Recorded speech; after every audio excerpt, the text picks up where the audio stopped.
Hello everybody, looks like we're live. Welcome to the Finger Lakes Regional Airport. We are going to go and see if we can have a look at a snowy owl that's here. Let me just bundle everything up and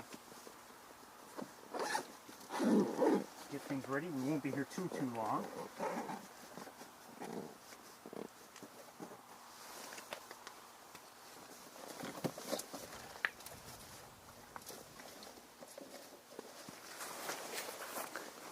I did not note the temperature.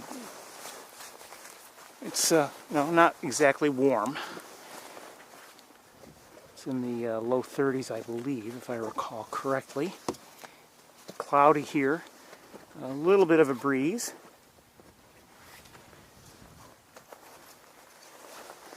The ground is a little wet. There's been some snow in recent times. I'm not sure exactly when it fell, but there's still some on the ground. Not a lot. It's mostly melted, I would say.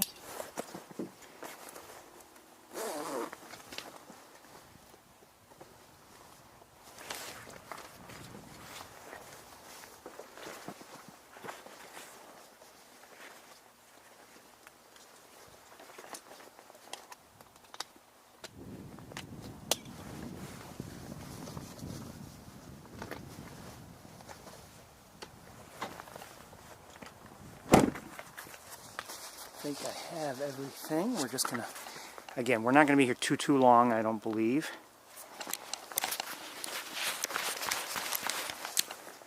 Oh, let me get this around my neck.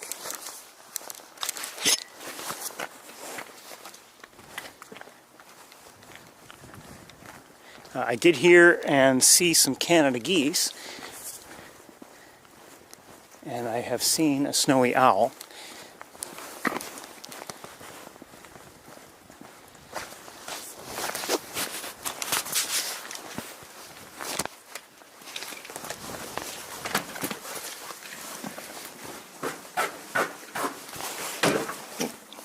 Be careful.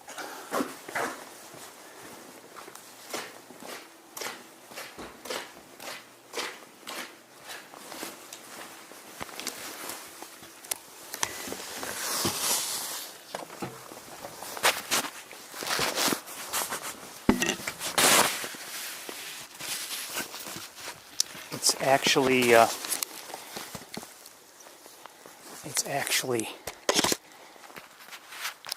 on some snow by the looks of things, or at least has snow around it. So, in a way, our viewing won't be quite perfect, but we'll take what we can get. I can hear Canada geese right now. Where's our owl?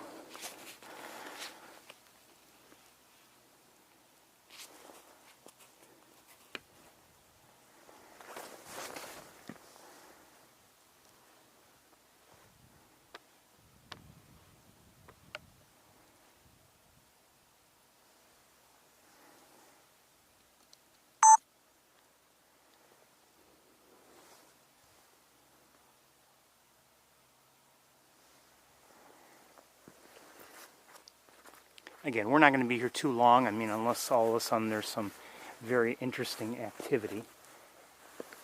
I've looked around a little bit. I'm going to look around a little bit more right now.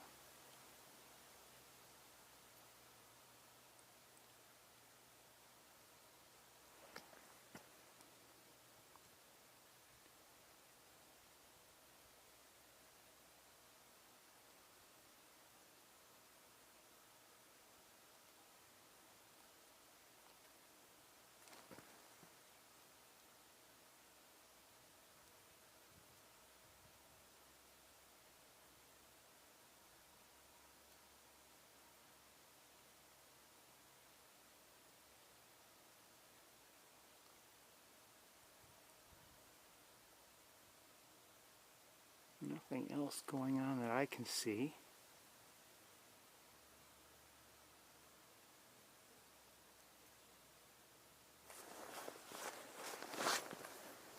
Okay, we're going to move and see if we can just change our angle a bit.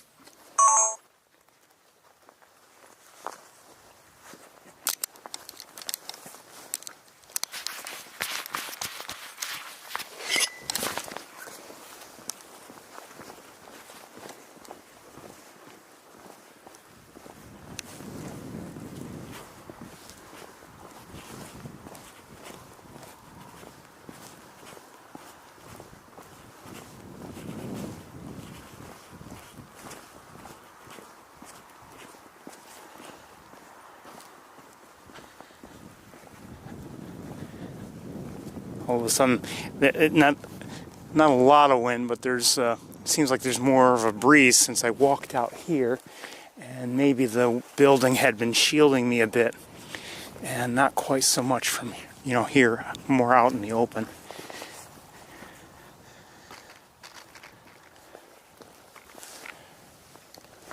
Hold on, I'll make some adjustments.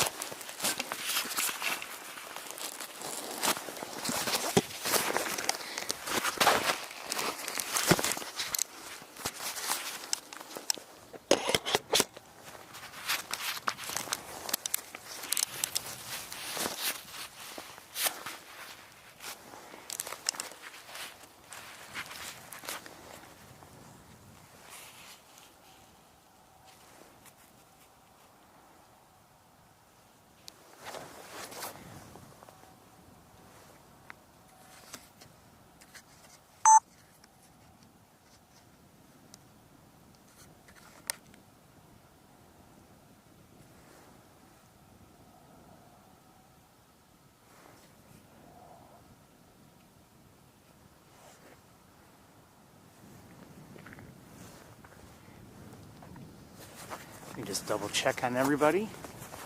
I think we should be up and running okay. At least we were last I saw.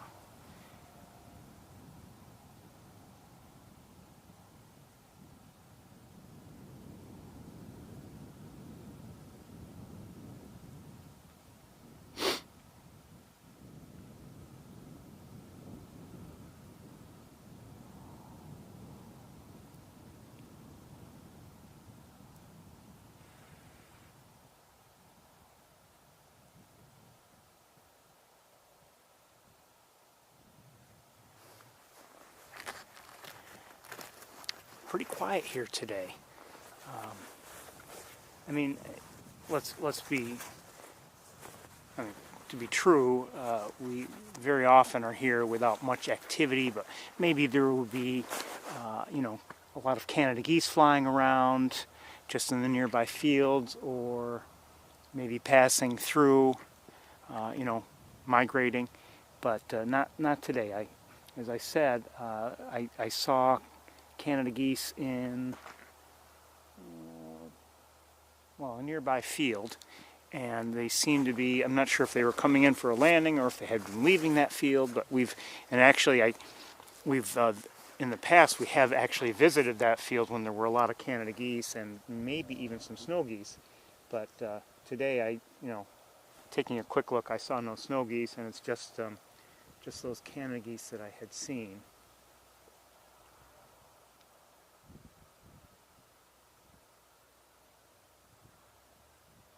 And I have not seen any snow geese at all today. In my drive here, didn't see any out on Cayuga Lake. Didn't see in any fields or anything.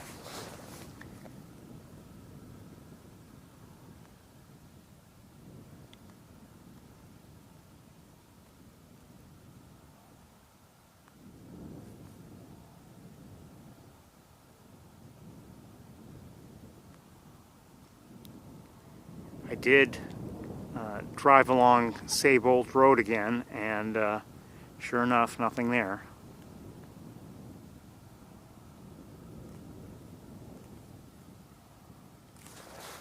And you might think, and I actually thought earlier, maybe I shouldn't bother checking there anymore until someone else, sounds the alarm that there's an owl there or something like that.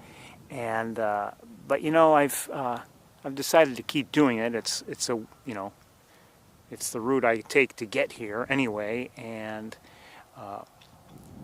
sometimes I've seen other birds of interest. So I like driving along Saybolt Road, even if there aren't any owls there, and I mean even if I know for certain there won't be an owl. It's still I think worth driving.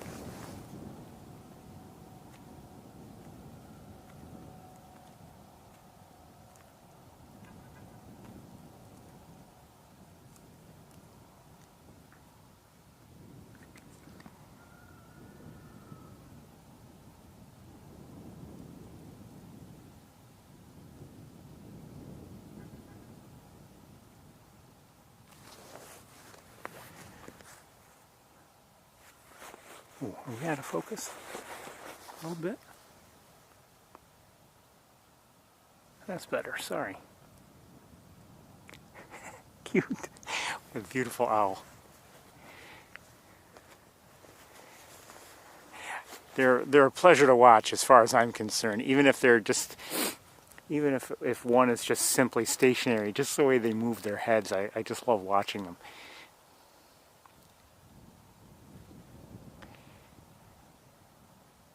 Now, we haven't seen all that many owls this year, obviously. This is, I believe, our second sighting together. This could very well be the same owl we saw a couple of weeks ago. Last winter, I would say we had better luck. You know, on more than one occasion, we had multiple owls here. And as I've mentioned, unfortunately, in the greater area, and maybe even here, I'm not sure, some owls were found dead. And the suspicion was, or maybe even more than a suspicion, was that it may have been, you know, like a West Nile virus or something contracted from, you know, their, whatever they were preying upon.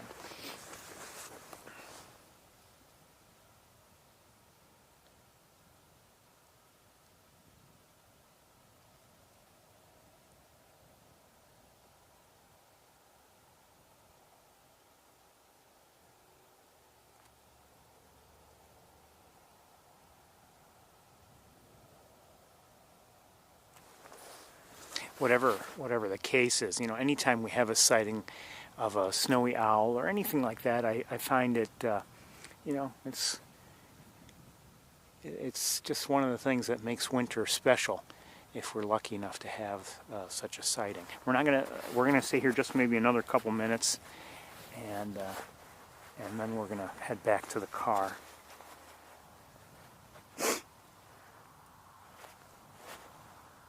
Ooh. I wasn't looking, I'm looking around, and I happened to look back at my screen, and I saw the owl. Almost looks like it's, I don't know if it's stirring a little bit or not, but it is, you know, just, we saw the yawn, and now we see a little bit of scratching.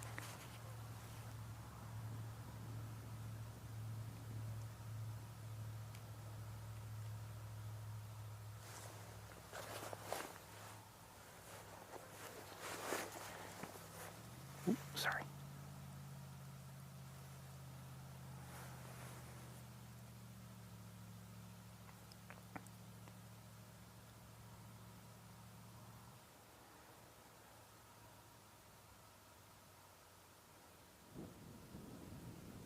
I'm hearing something vocalize. Oh, it sounds like a Canada. Oh, I see. It's a few Canada geese in the distance. We're going to stay on the owl.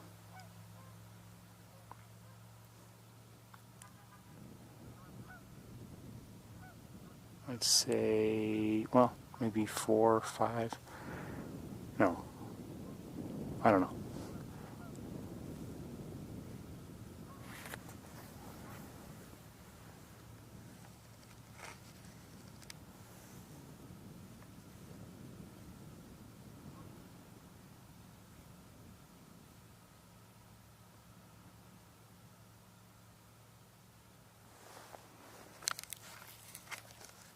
I hear a crow.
Nice to see some preening.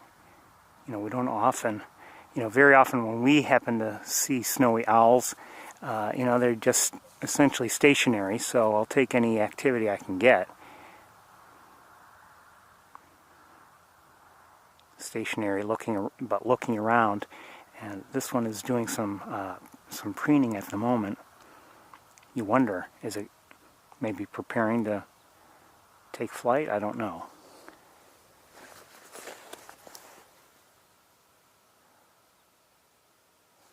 If it does, I'm not really prepared for it in some ways. By the way that I'm zoomed in, for one, and even the way my tripod is configured.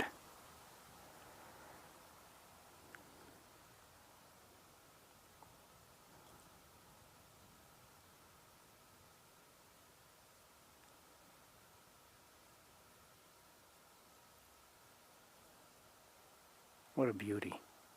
What a beauty.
Battery's suddenly saying it's almost dead.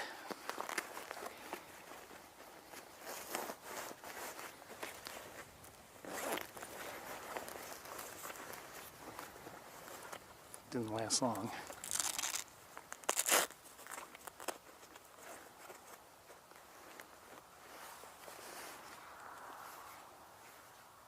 Let's make the change, okay? I'm going to make a change, battery change, just in case. Alright, I'll be back.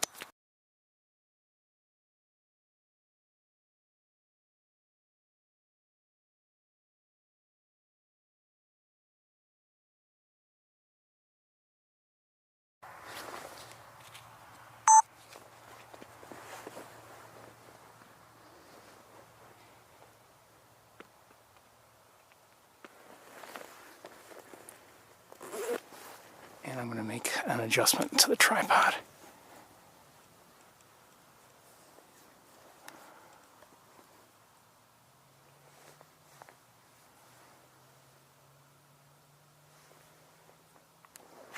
It looks content to stay there. I don't see it making any sudden moves to go anywhere, to take flight, but it was definitely preening, and that sort of behavior makes you wonder sometimes if if it's getting ready to take off. We see that often, when we've watched a red-tailed hawk, for instance, perched in a tree or tower or on top of a building, sitting there for an extended period of time, and then it starts to maybe starts doing some preening, some stretching, and then soon after takes flight.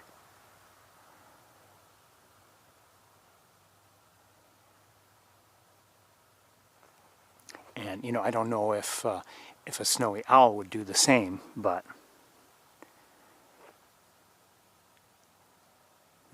You know, you look for any kind of a pattern you can you can find sometimes.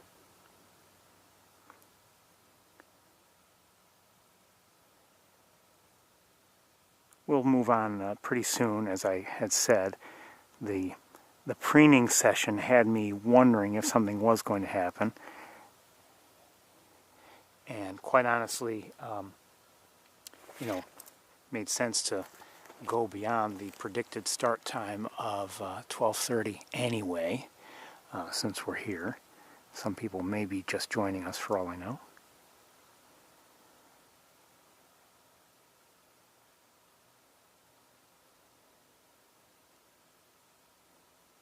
Anyway, if you are just joining us, we are at the Finger Lakes Regional Airport, and we're looking at a snowy owl.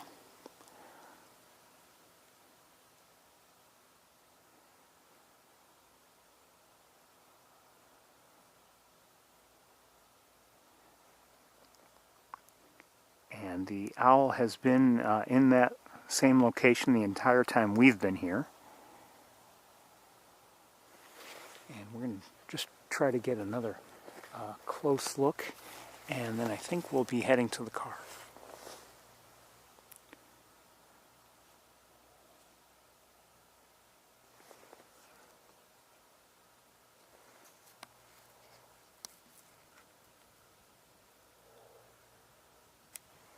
We could get closer ourselves, but I just assume stay right here.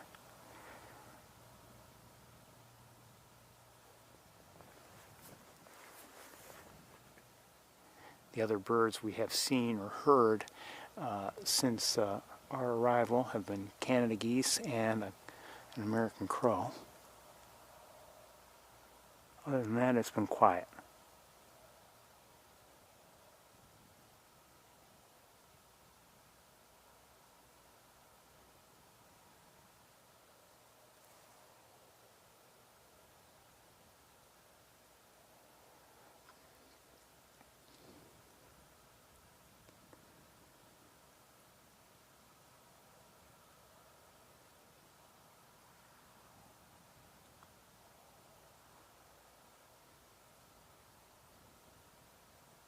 Okay, I think we're going to head to the car and get the rest of the tour underway. Good to see the owl.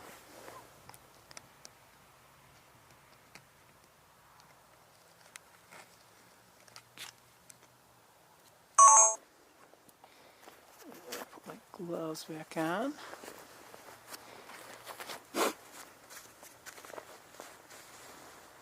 Sometimes I have to take the gloves off when I want my hands to be, you know, best prepared for any kind of activity that we might see. It's hard to use the camera with gloves on, at least for me.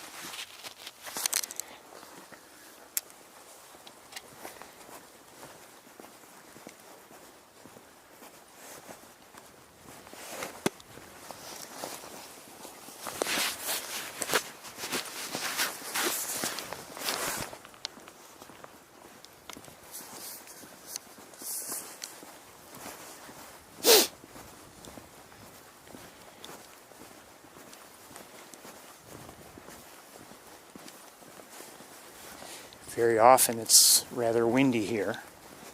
Not, I mean, terribly so, but I mean, you know, at least when we're here, it seems to be.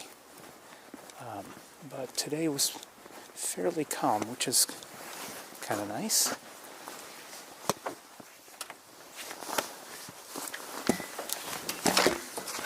Thank you very much. You too, take care.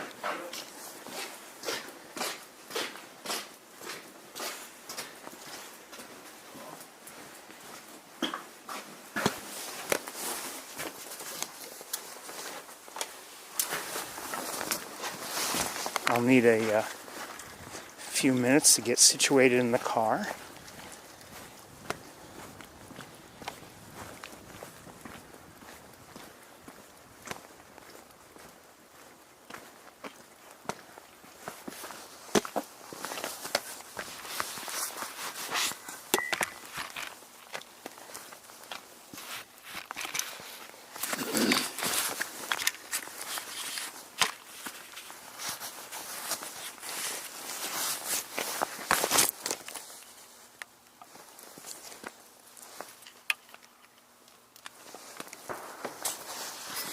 Doesn't sound good.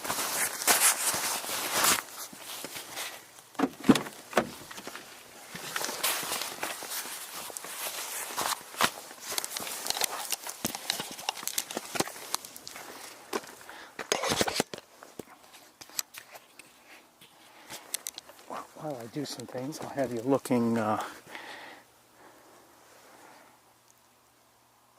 here. That's where I initially saw some Canada geese.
See some Canada geese in the air in the distance.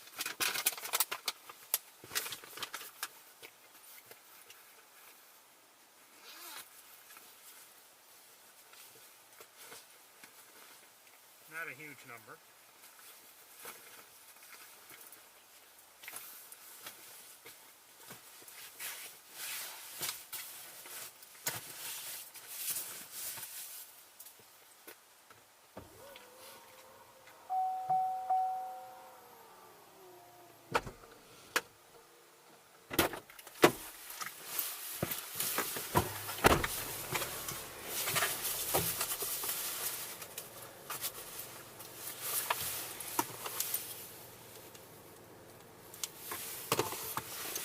My thermometer, now that it may change once we get moving, but it's reading 33 degrees. I thought it was somewhere around there.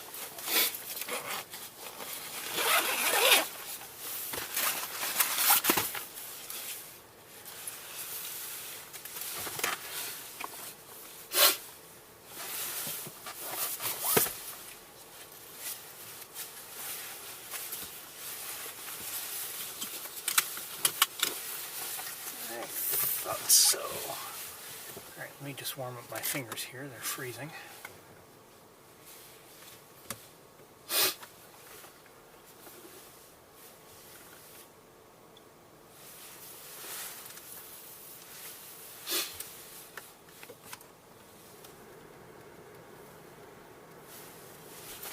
if, by the way, we saw a rough-legged hawk last week, and just so you know, I did post that video on YouTube if you have any interest in seeing it, if you missed it last week, or if you'd like a slightly better look than the one we received live last week. Actually, the quality seemed to be fairly decent. Sometimes that stretch can be, problematic in terms of our connection, but it wasn't too bad, really, overall. Bye, owl.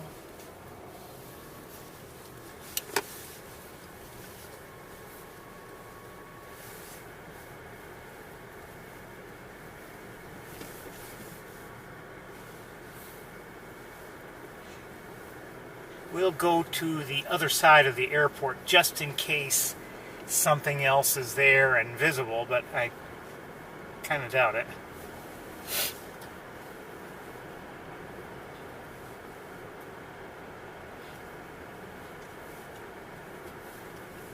It's very possible.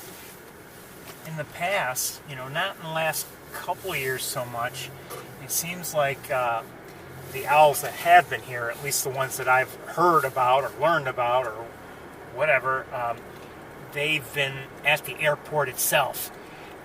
In prior years we'd hear sometimes, oh, this, an owl was located here, and it would be, the reference would be to one of the fields in the vicinity, but not the airport itself.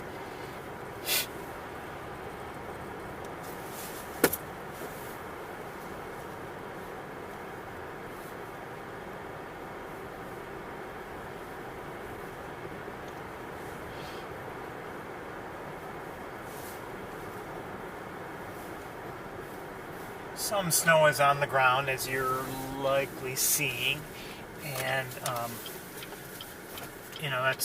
it is what it is. But it can, in certain areas, make for more difficult sighting of a snowy owl that might be on the ground. But I'm looking at, to our left, the field that is next to the airport, or I don't know if it's considered part of the airport or not. It's mostly green, or at least from this angle. I'm sure there's some snow beneath the tips of the grass. And while we're here, just take a quick look. There are, we were hearing, or at least I was. Hold on one second. Canada geese and. Hold on. Come on. There we go.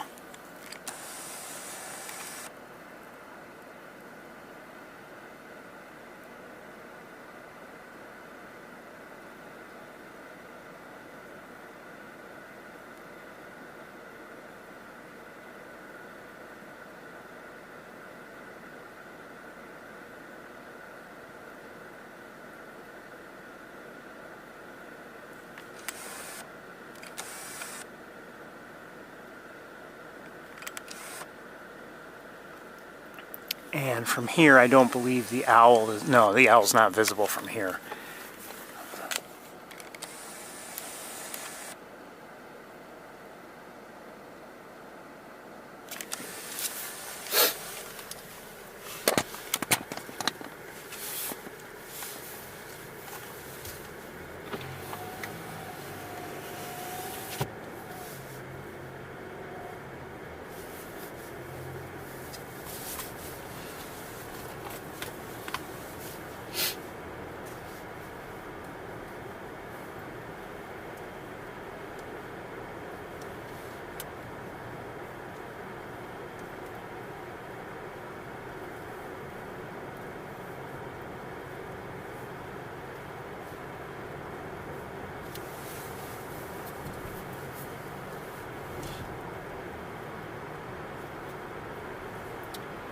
We've had, over the years, nice opportunities to see snowy owls. We really haven't seen much in terms of their activity, their, flight or anything. I've never myself seen one, catch anything or even go after anything.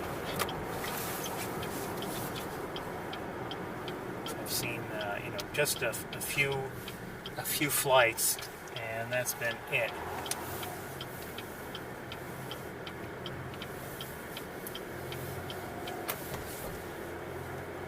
So, for me, even though we've spent a fair amount of time actually looking at one or more snowy owls, I feel I have, I'm far from having the ultimate look at a snowy owl.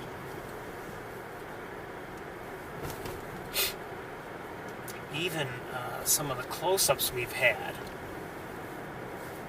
and I would say in terms of being able to see detail and everything, the best we've ever had together is that time there was one on top of one of the buildings here, and we had some good close-ups of its, of its face and everything.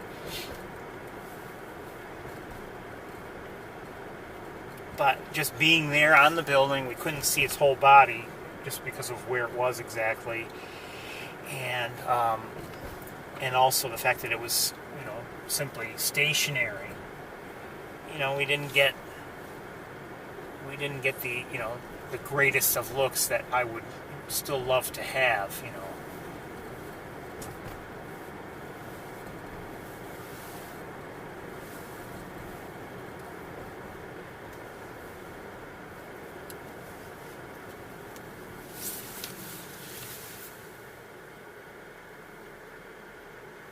See a couple mourning doves on the wires to our right. And I think I've probably mentioned this before. I'll take any look at a given bird, and especially if it's a close-up or whatever, and I can appreciate it. However, I'd rather see one, on a natural perch than let's say one on a bird feeder or on a building or some other, man-made structure.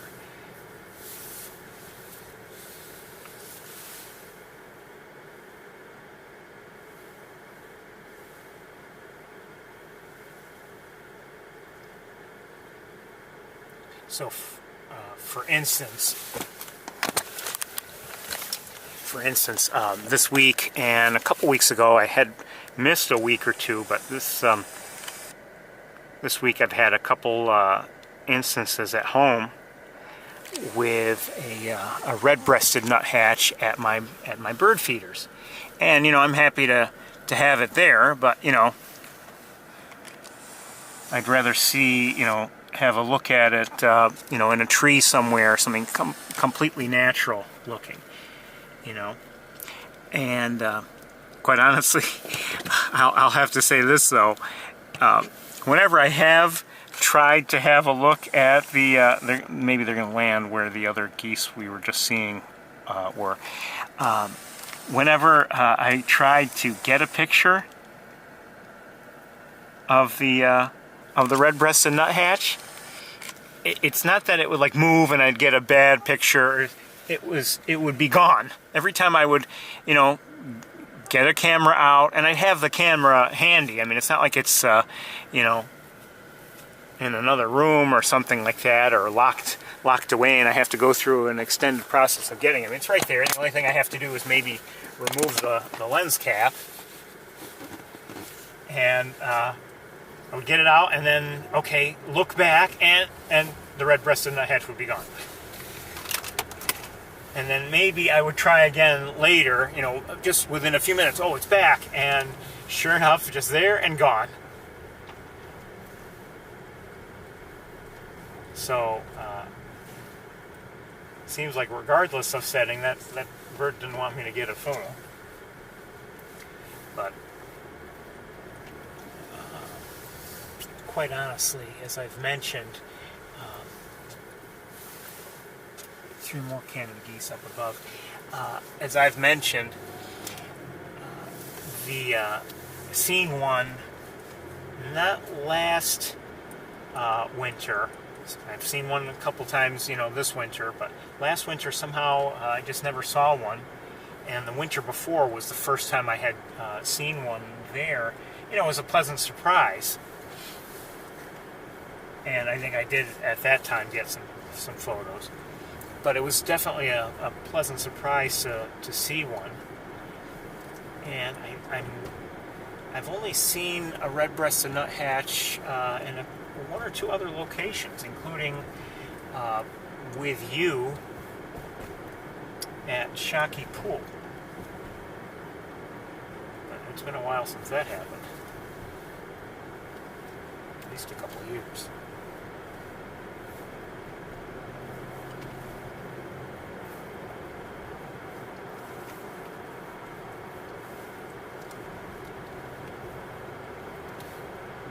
Still reading 33 degrees.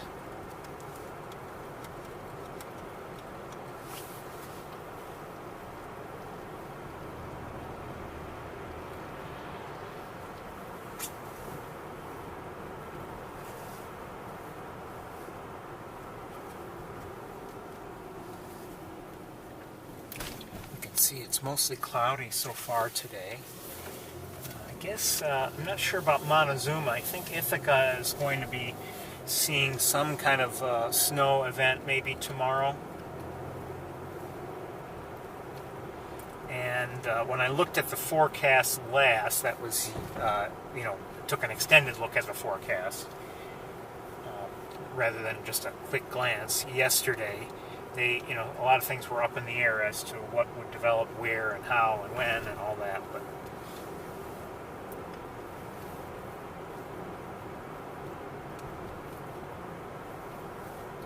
looked like it would be maybe, possibly a few inches.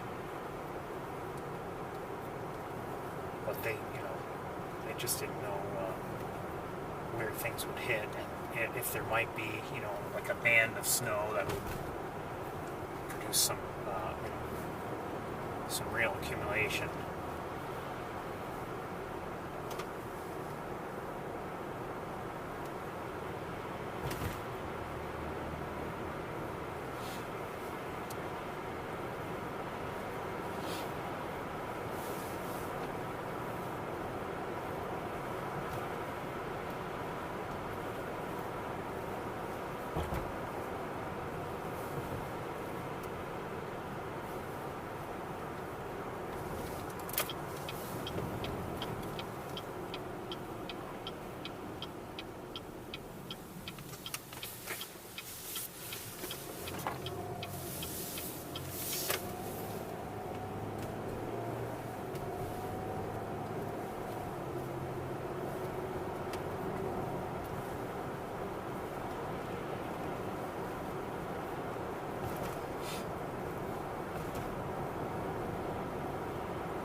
I guess it was overall quiet week for me. I didn't see anything out of the ordinary in terms of birds.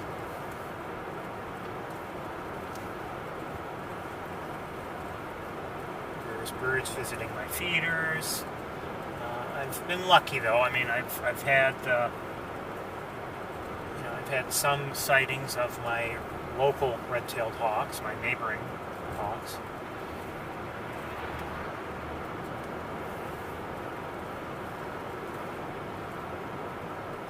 This morning I had I saw a visit of a red-bellied woodpecker to my feeder, and I didn't even look at it.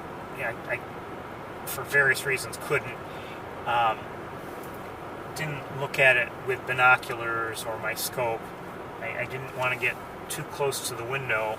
There were starlings at my other, the platform feeder, and if I had approached the window, they would have most likely taken off, and that would have maybe, just by simple reaction, probably would have spurred the the red-bellied woodpecker to do the same. As it happened, it took off anyway while I watched, but I could see, even with the naked eye, just that the why is it called a red-bellied woodpecker when its head has that red on it? Makes you wonder. But I could see the patch on the belly that was red, and it's just just a nice little thing to see.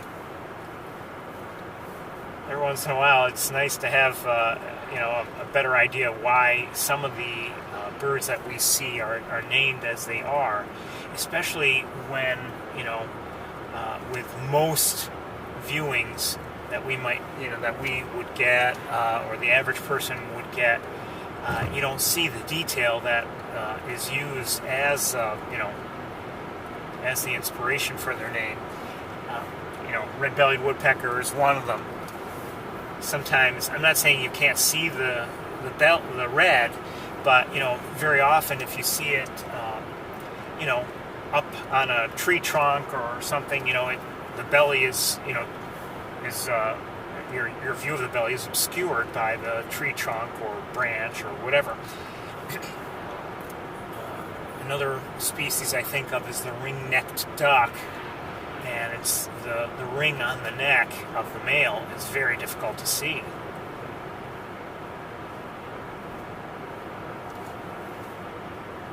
If you have the right lighting and you're not too far away, you can see it, but it's can often be very, very difficult to see.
Sure how well we're going to be doing in terms of keeping everything connected. One of my indicators is problematic right now, and we're heading into a tough area, so we'll see what happens.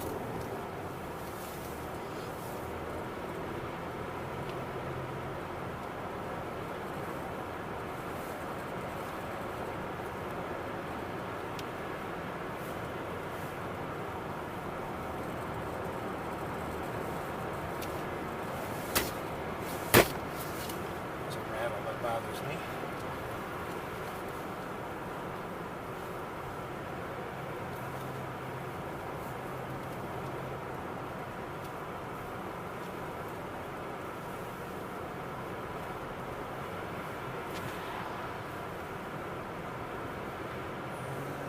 see anything going on here. We're on, Route 89 right now.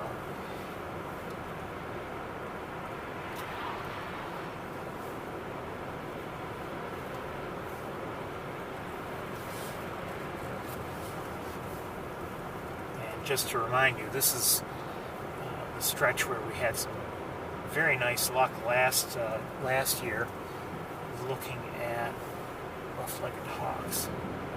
But nobody around right now that I can see.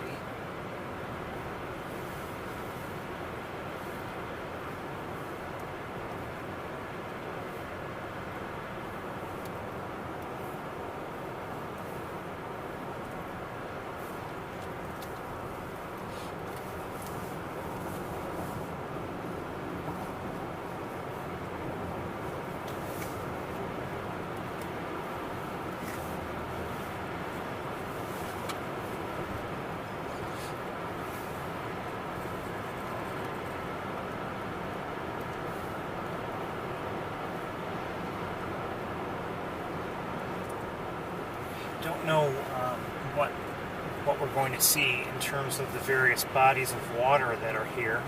I imagine that things have been able to freeze up a bit overnight this past week, and that may mean ice here and there. But in my own area, I've told you about a stream that's within my view, and this morning, when I looked at it, I mean, it was largely free of ice. There was a little bit, in some areas. There had been, now that I think about it, there had been rain yesterday. And then I think some of it later on in the evening turned to snow, wet snow of a sort. And let this vehicle behind me pass. And then, this morning, looking out and about from home, I saw, there had been some snow that accumulated on like grass and other cold surfaces, but like paved surfaces were, they had a little bit of something on them which melted soon afterward.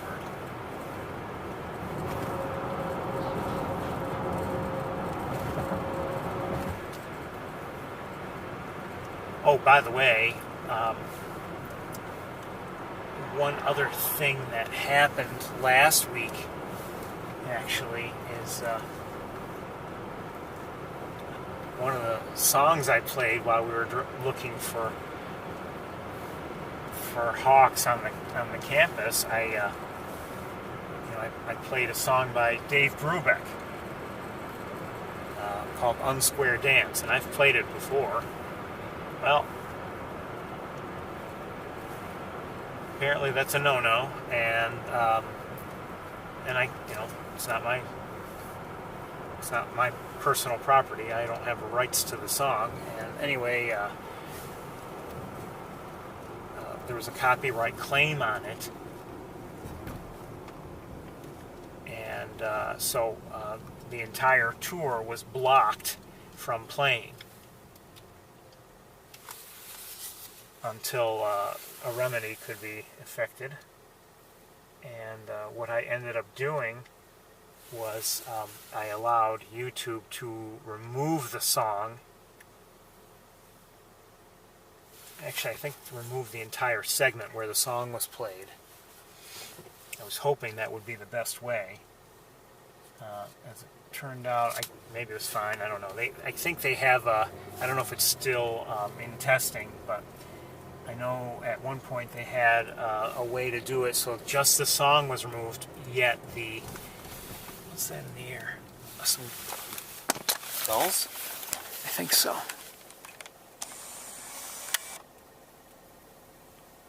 And there are more of them. I didn't get them all.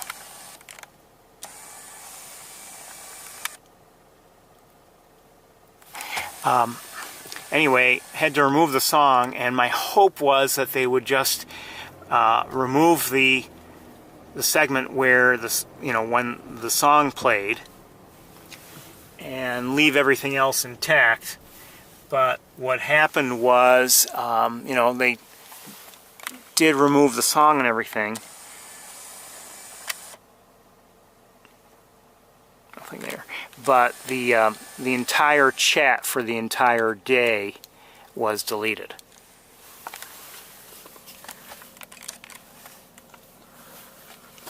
And that has happened before. No matter what I've done, if YouTube has done any editing, the chat has been eliminated.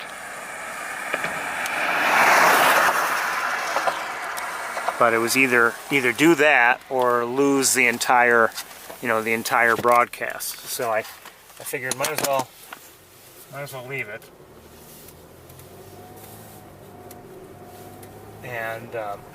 And then later on, once YouTube was done with the processing and everything, you know, the video, you know, the tour video was all available again. But again, the chat room, any conversations were lost.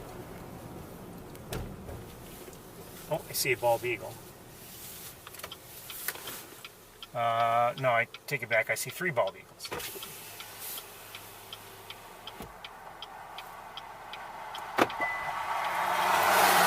And the gull.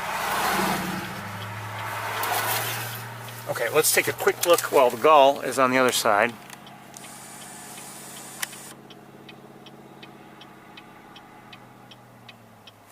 And the eagle, I see one here.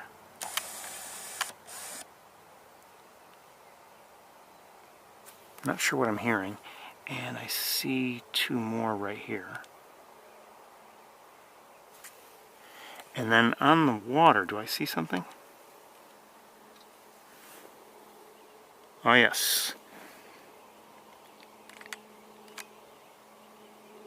They look like common mergansers and maybe a hooded merganser with them there.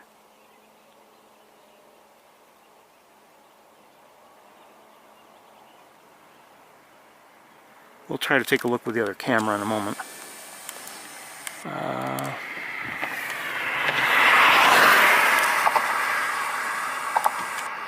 Okay, that rail is right in our way, but we'll see what happens with the other camera. And once I've got it resting on the door, it might have a better view, might not.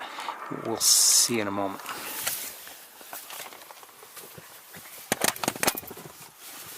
Oh, hold on. Well, there's another gull, a couple of gulls over there on the right-hand side now, flying in the air.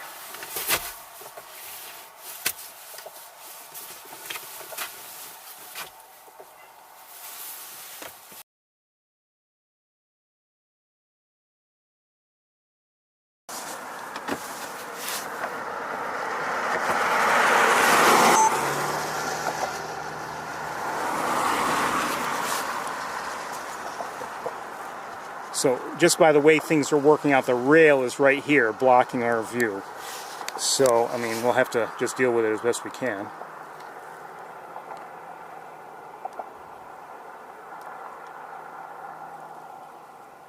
But you can see right there we've got 2 mergansers. We have a female common, and just kind of rearing up and stretching her wings is a hooded merganser female by the looks of it, unless it's a...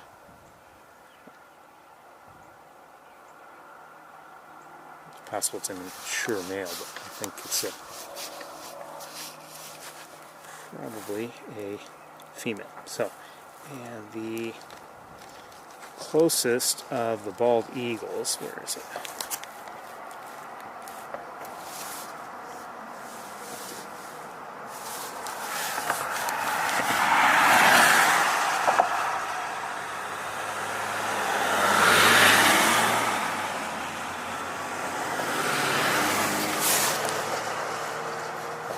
Sorry, I had to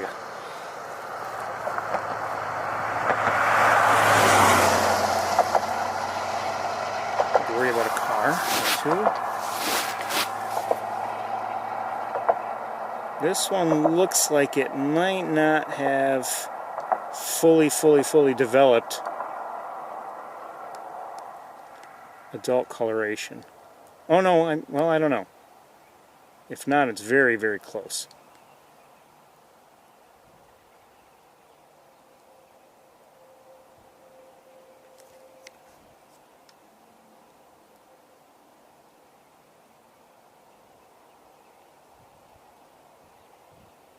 And the other two,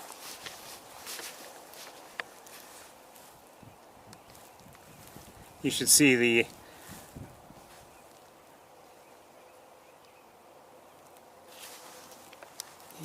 what one of the commenters, I told you about a video where people claim it's what I have is not a bald eagle.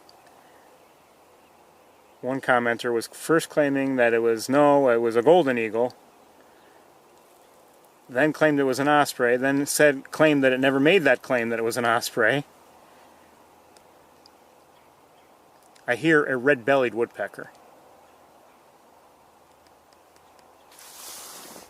And there are birds flying by. Hold on, let me look what they are.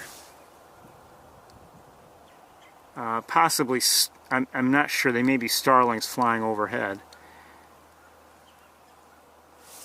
All these birds are pretty far away, unfortunately. I might have just heard a robin.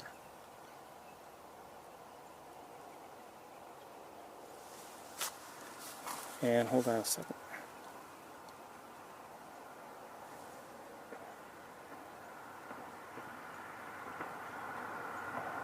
Okay. All right, we're going to move on.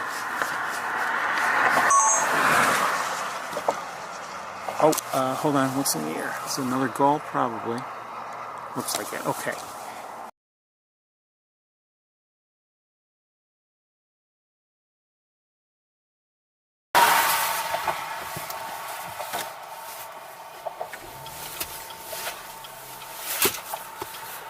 Anyway, this commenter was saying dive. He was talking about dives. Oh, it's not a head first dive. It's a, I mean,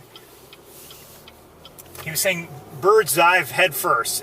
So, I mean, this bird, the bird in question had been at at an altitude, dove down through the air, and then, glided in a parallel fashion along the water in an effort to get a fish.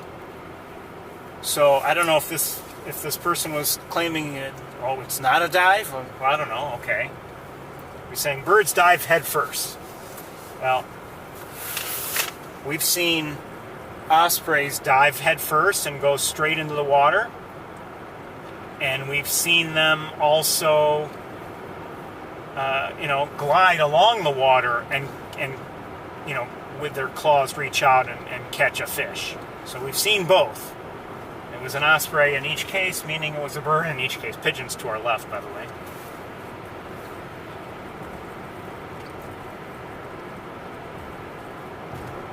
He was contradicting himself. I mean, I can't...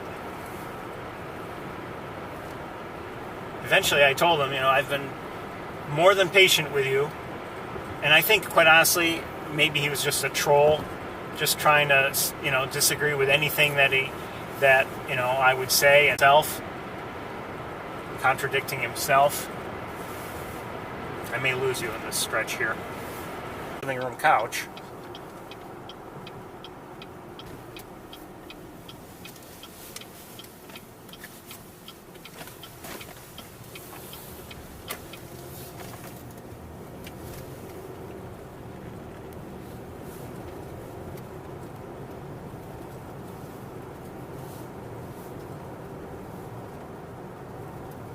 Not much snow on the ground here. I mean, there's there are trace amounts here and there. I mean, you can see, the grass is, the tops of the grasses are above them, and then on the actual ground, there's mud where that has some snow on it, a little bit here and there, but not much. And in most places, nothing at all. Okay, that's nothing.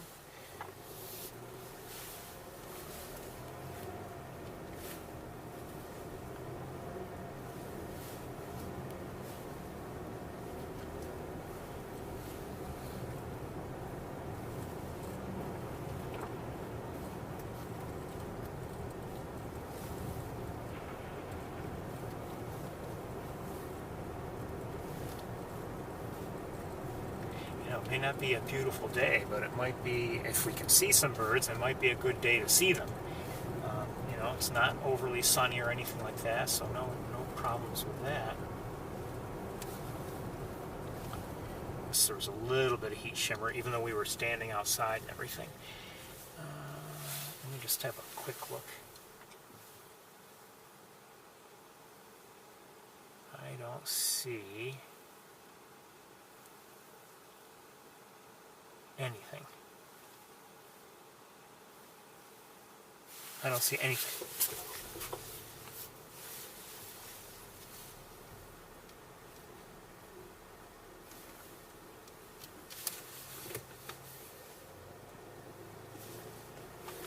Oh. All right. I'm not even seeing. It's not like, oh, I'm, you know, maybe seeing one of the usual suspects, like a gull or maybe a mallard or something. You know, granted, I took only a quick look, but I didn't see any birds there at all. Probably something around that maybe I missed, but I didn't see anything at all.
No.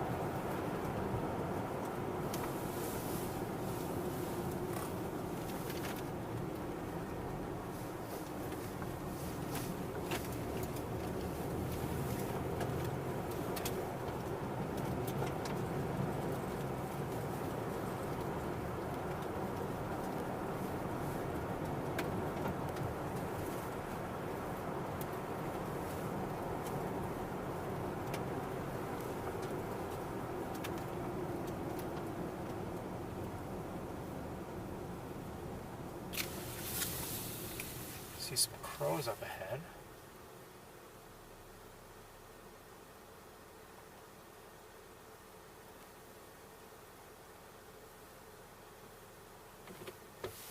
Just in a field.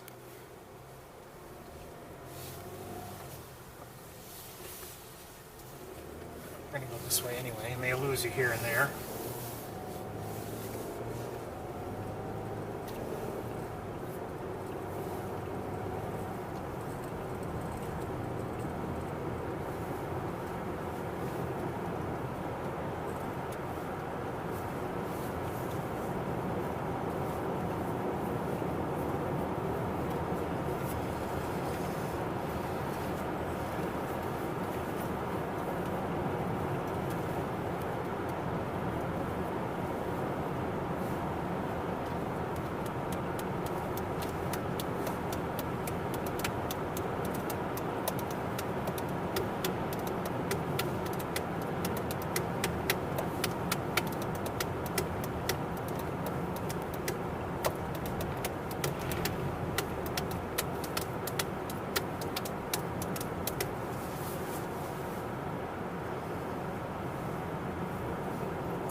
how time flies, you know. I mean, obviously the days are still relatively short, but if you think about it...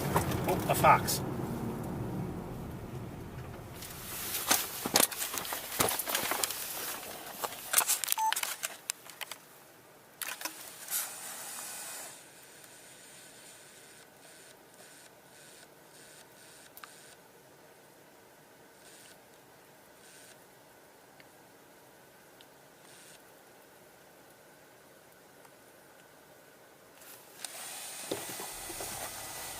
If you think about it, you know, the shortest day of the year was a month ago now.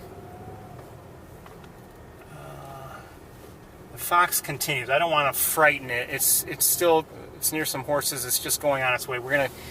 I could sit and watch it. Would love to actually, but I think I just want to keep going. It did seem to catch something. I saw it run across the road to where I, showed you where it was, and then it went back. So it seemed to catch something. I wonder, it seemed to catch it very easily. I don't know. Well, I'm glad it caught whatever for its own sake.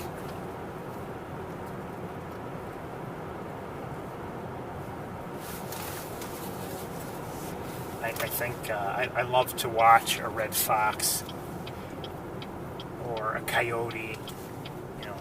I don't get to see them every day, but it's nice every once in a while to see such an animal.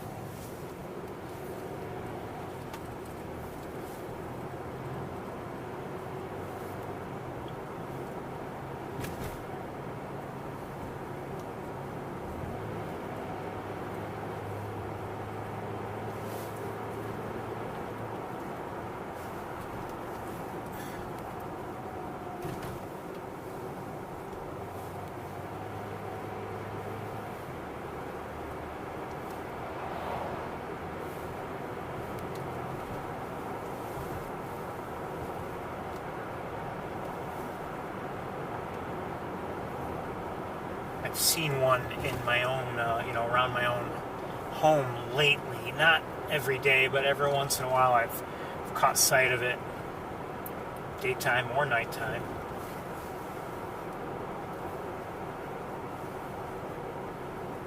Including a couple times at night. And, had I not paid attention, I could have seen myself maybe running it over with my car. Luckily, I wasn't driving too fast, and it was. I saw it, and I was actually, thought to hit the brakes quickly.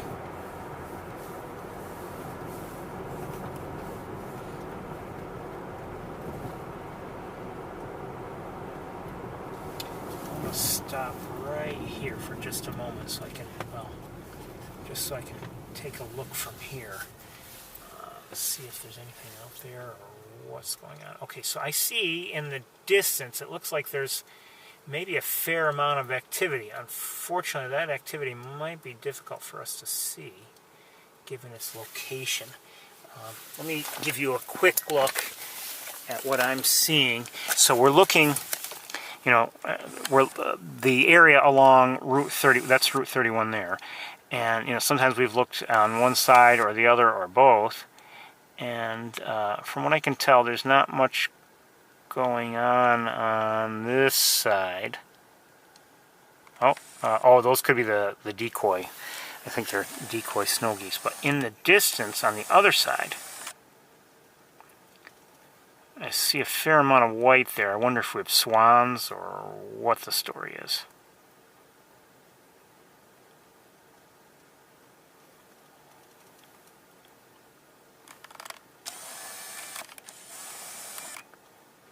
Pigeons are birdies too. Okay, so let's continue, and we'll see what happens. The problem in this area always is, okay, where can I park or go and have a look at these birds? Am I going to be able to have a good location from which to see them?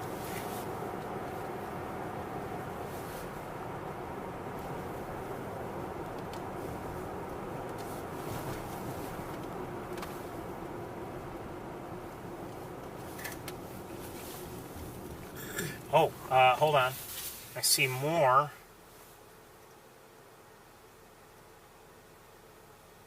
white in the distance. Let me move the car just a little bit further. Now this, we're not going to get much closer. I'll tell you right now.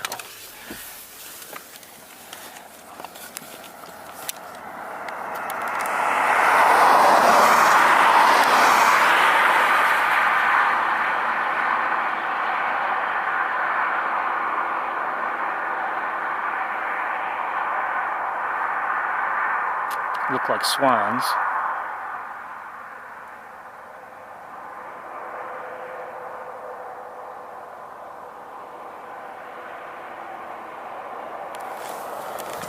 But we're going to try to take a look from here with the other camera and see what happens. It's not going to be great, I can tell you that, but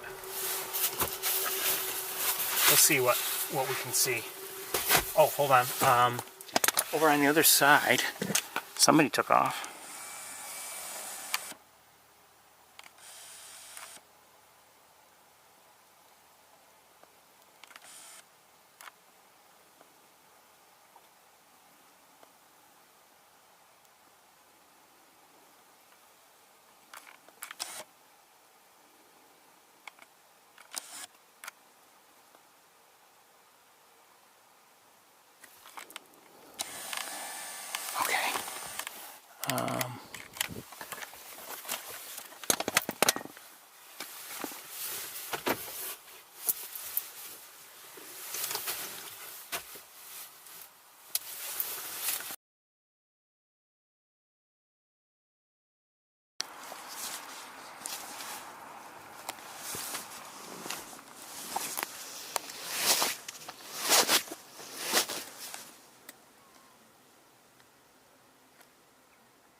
Just a quick look, because they're not close, and we're not going to get close views. I could switch to the other scope, which would get us closer, but the quality just still wouldn't be there in terms of good sharp close-ups. They're just too far away. And I'm not even sure what kind of swans these are. I have a guess, but I'm not going to say. Okay.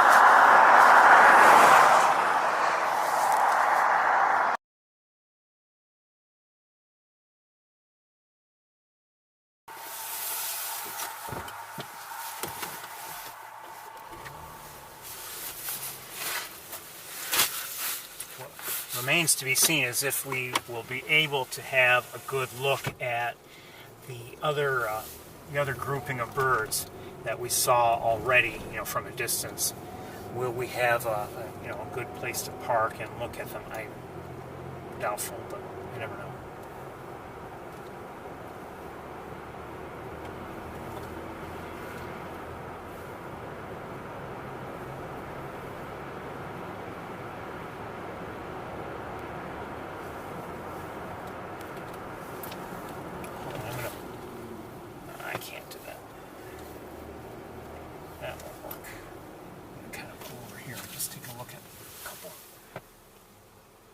See a couple mallards. Okay.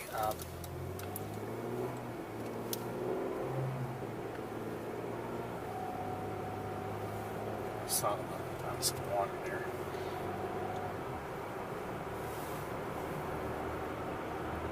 And I don't know what they are, but I see more ducks in the air. Again, that, you know, I'm driving, I can't, you know, take a good look with binoculars or a scope at what those birds in the air were, the ducks. But at least I can pretty much figure out that, yes, they were ducks. And speaking of ducks, there are more ducks here. Oh, and some crows. Let's look at the crows, believe it or not. Oh, I don't want to frighten them. I think some of them are taking off. Yeah, they're all taking off, unfortunately. Nope, they're all gone. Okay. There are more crows here. They were eating, there were some here eating something. Looks like some grain or something. And as for the white birds that we saw in the distance, who's that? Crow. They are here, but not within our view because of that vegetation.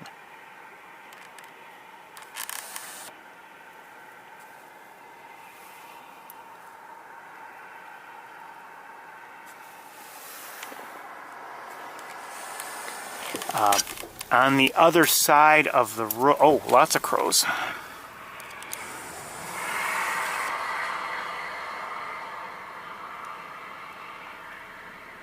And why shouldn't there be a lot of crows? There's food here in these fields that have been harvested.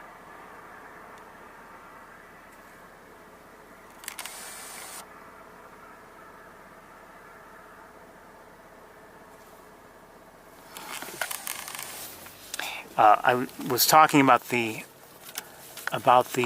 ducks in the air, and you know, I couldn't take a look with you know, binoculars or anything, but because of how fast they were flapping their wings, I knew that they were ducks as opposed to geese, which, you know, flap their wings more slowly.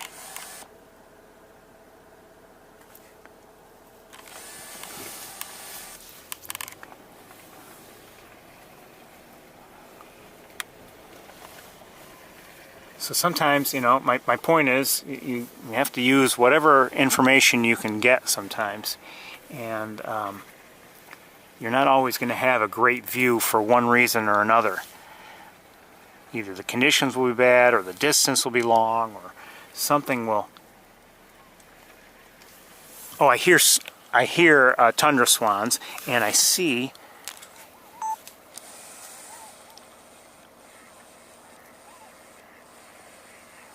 northern harrier, and we have mallards here. Is there anybody else here is the question.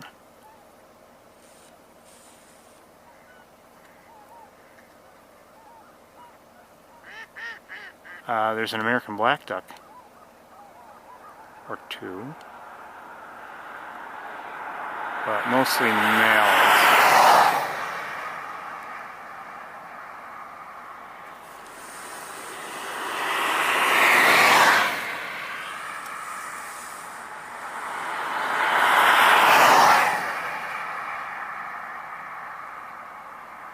I saw someone there. Oh, here we go. This could be the same harrier. Not close.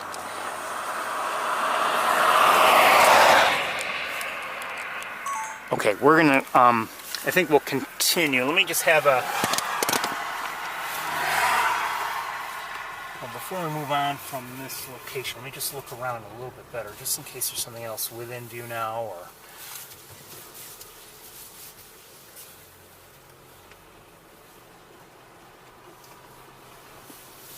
Crows are still flying around, but many are still here.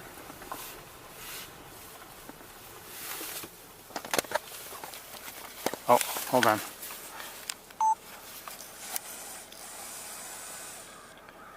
These are ducks. What have... but we still have the ducks that are there. Here we go. That's an eagle.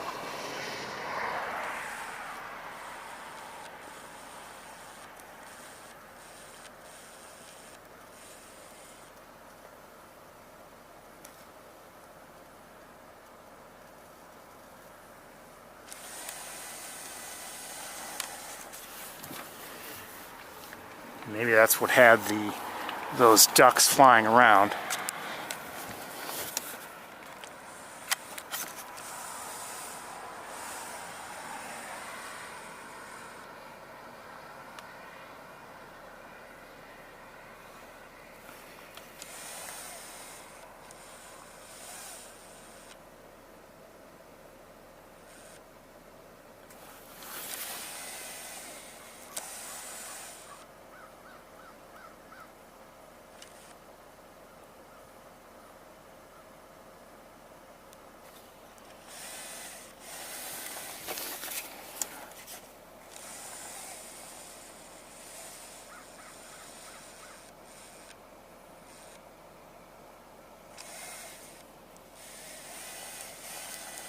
Okay, we're going to move along. I don't know, for instance, if it would be allowed for us to drive along there, but I don't want to anyway. Whether or not we'd be allowed. I have a feeling the answer is no, we really shouldn't, but I don't know for certain. Maybe it would be okay, but I'm not going to do it.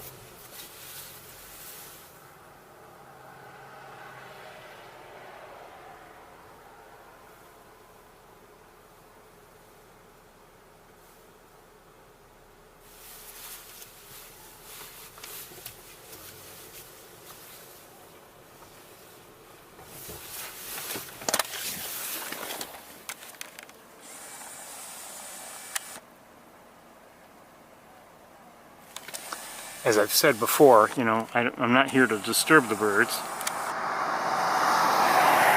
No matter how much I want to see them, I'm not here to disturb them. So I try to avoid doing so. What is that?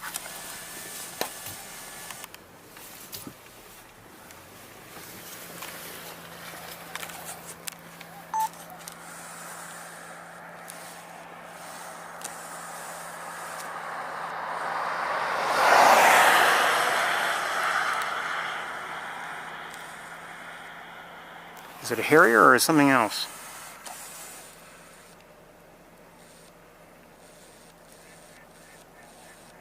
I think it's something else, maybe.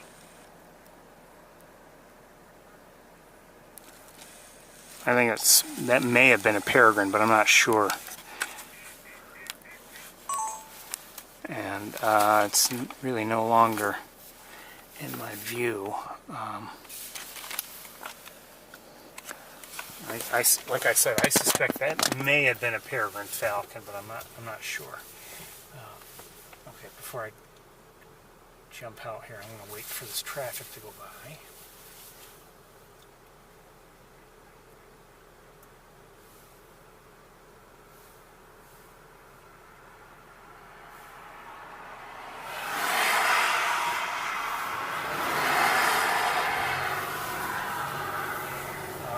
In the air to our right is a harrier. I suspect that whatever that bird was, I suspect, although I'm not certain, I suspect it may have been a peregrine falcon.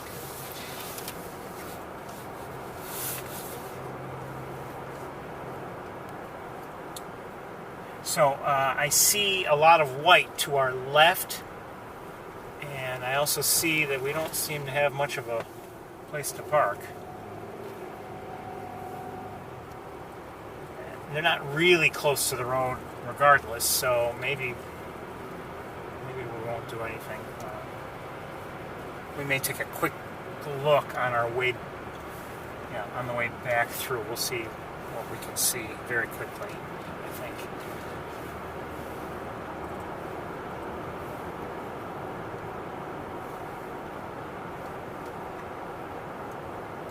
if you're wondering, I think I've spoken about this before, maybe about this area and other areas. You might wonder, well, oh, this is great. Why don't we come here, why didn't we come here in June and July? And, if you think about it, at that time, these fields are, they're growing, they have crops growing in them. And I'm not saying that doesn't draw birds, but even if it does, that vegetation, and also there's usually less water there on the ground, that vegetation will be, grown to a greater height. And even if there aren't birds there, they're going to be more difficult to see. And actually, I think there aren't any birds there, or at least not large numbers. Difficult to see. And also, because, during the warmer months, things are actually drier there, generally. It's not like you see water that is going to draw waterfowl like ducks and geese and swans.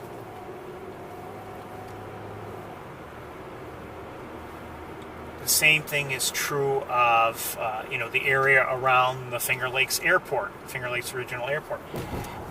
Why don't we go there all the time? Well, in those warmer months, you've got a lot of, those cornfields are filled with growing corn.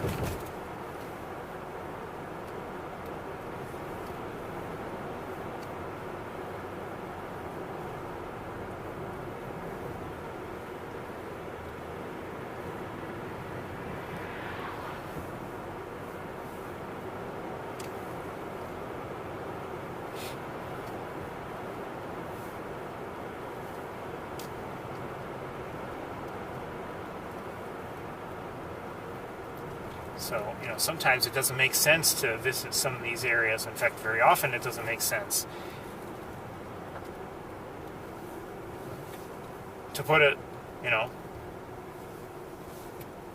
kind of put things in perspective, I mean, why not look at the Great Blue Heron Rookery right now? Well, because there's nobody there.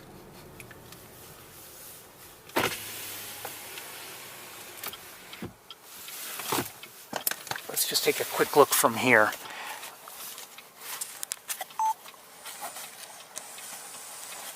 Oh, hold on. Camera strap.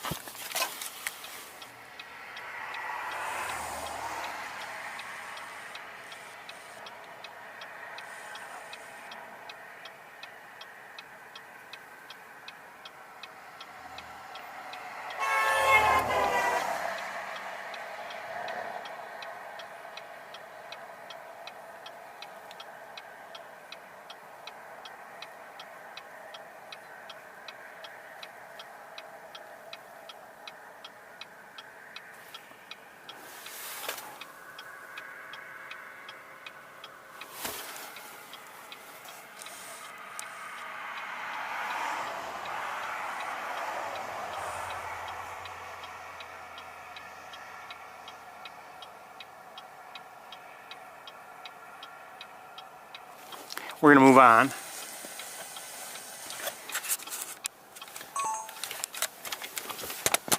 Even if I were set up on a tripod and everything, they're not exactly close. But we would have a better look, certainly with the other camera and everything, but it still wouldn't be, wouldn't be close-ups, for instance.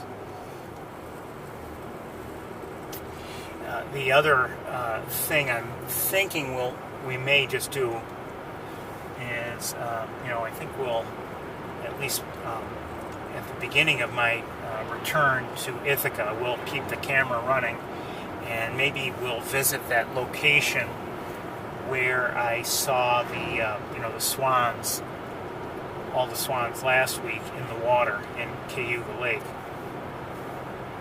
And I'm thinking, if there are swans there, it might be worth our time.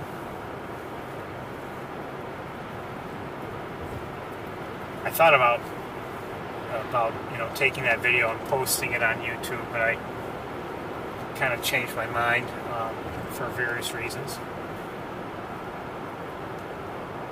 My own fault, really. I didn't do quite as good a job as I would have hoped, recording them.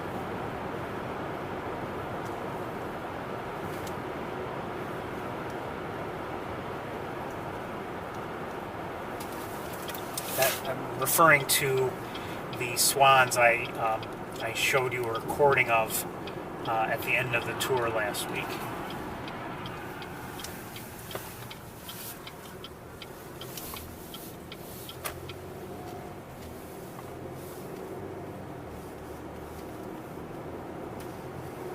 It's almost 2 o'clock, so I want to be mindful of the time.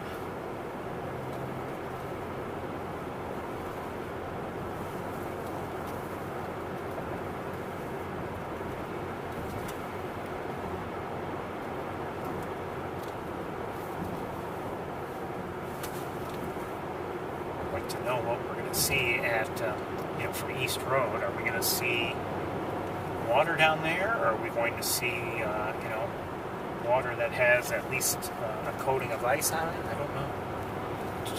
Up ahead and to our right, there's some kind of body of water, and it seems to be covered with ice. Looks like a pond, but it's almost entirely covered.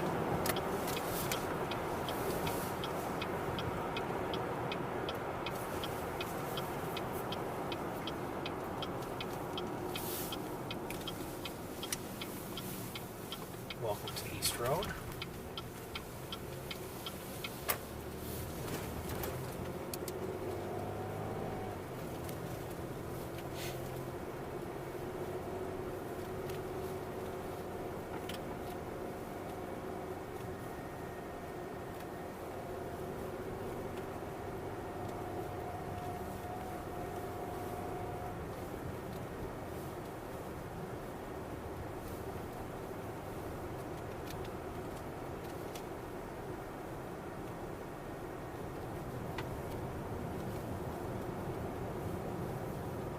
I saw a report yesterday of an eastern meadowlark seen here.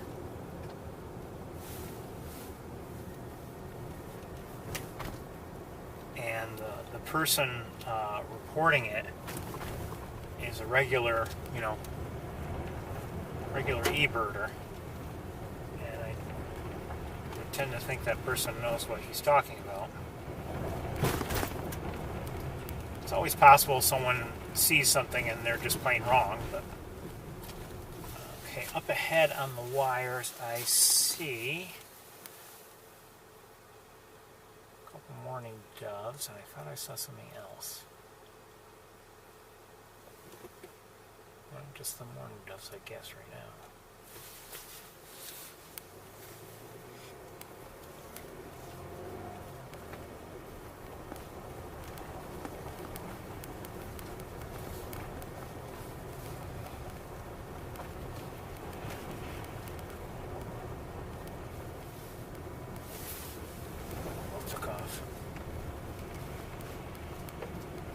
Sorry, mourning doves. Didn't mean to frighten you. They're a little skittish.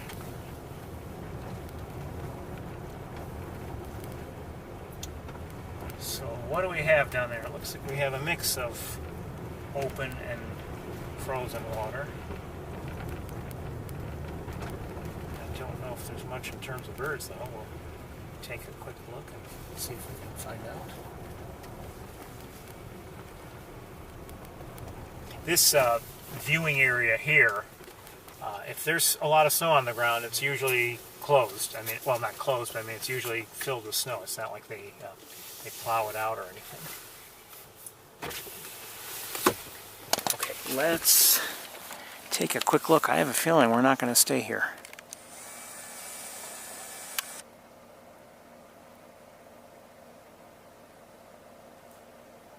I might be hearing a swan.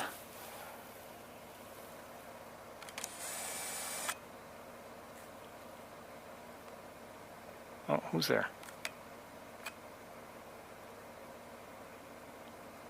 Some gulls.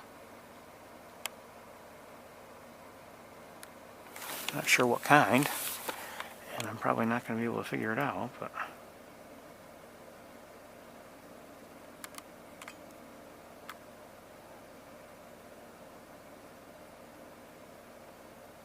You can probably see them better than I can. I think we're going to move on. Not much going on here today. I'm just going to have one more look with binoculars, and if I see something, I'll let you know.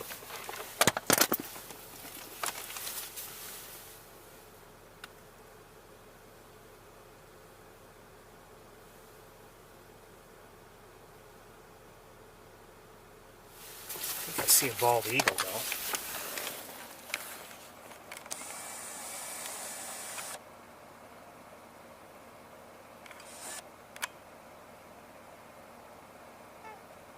Oh, what did I just hear? Oh, I think trumpeter swan. I think. Sound like them.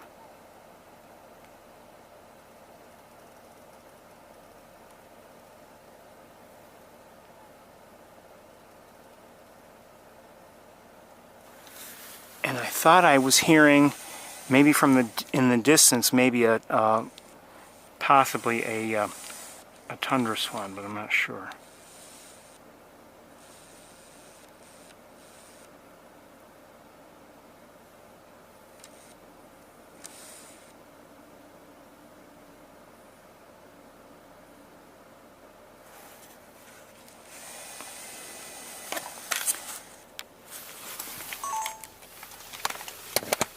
Okay, let me look again.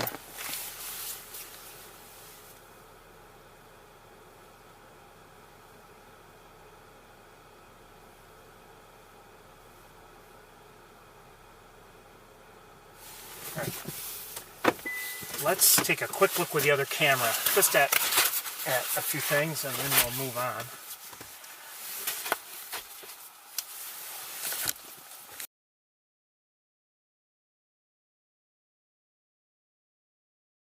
So I see swans on the water. I believe the swans that we saw flying by, maybe I'm wrong, continued to fly by.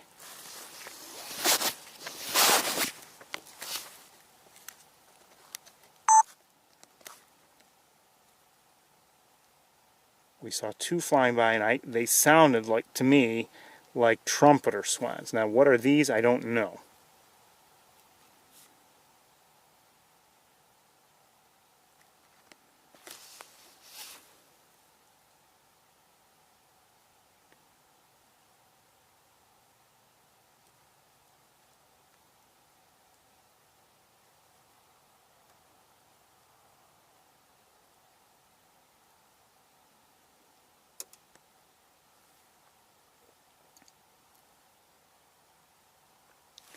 And let's look at the gulls quickly.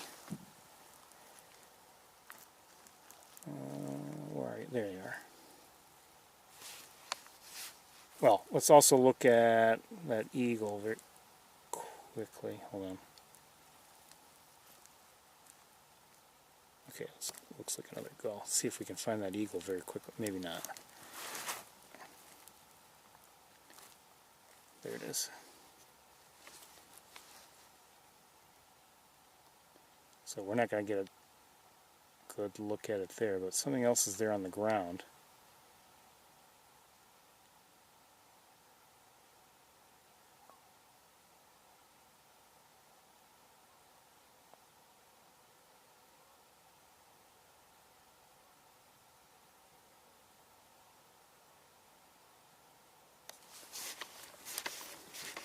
The gulls all seem to be taking off for some reason.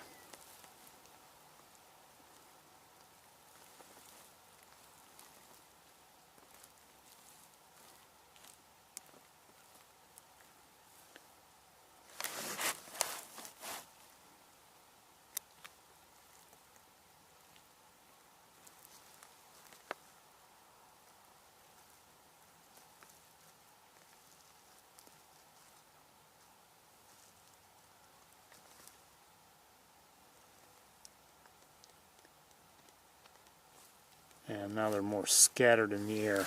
Okay, let's move on. And just one more very quick look with binoculars for me, just in case.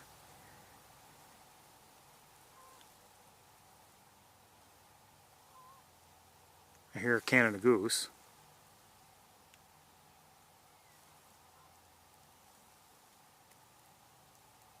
And the gulls, by the way, seem to be returning, or at least many of them seem to be returning to the. I thought I heard a Canada goose to the ground.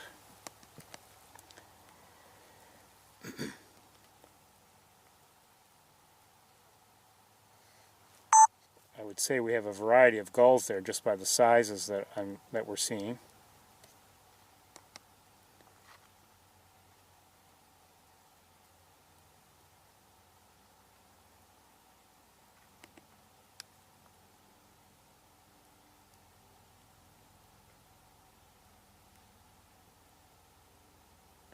Look at the differential. My goodness. I mean, that one is a little farther back, and look how much larger it is than the other gulls. You're probably seeing what they are better than I am, but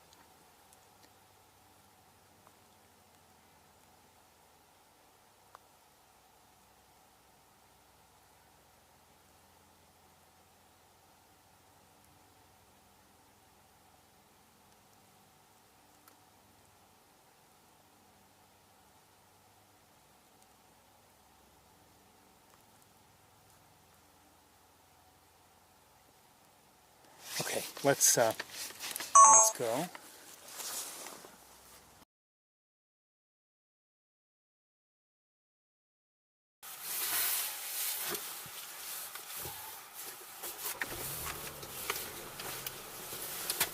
I think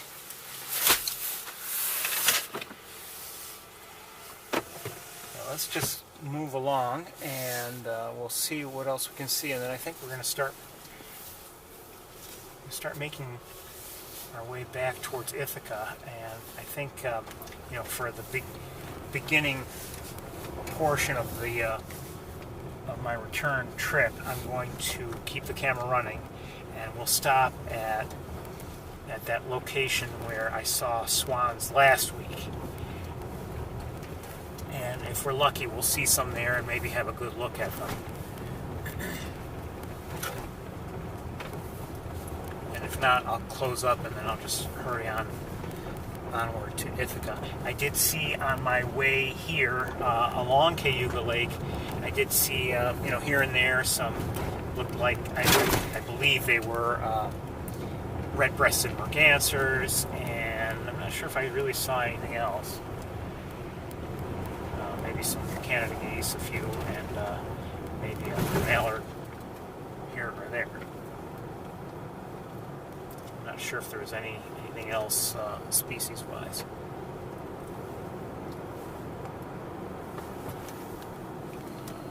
What did I just see?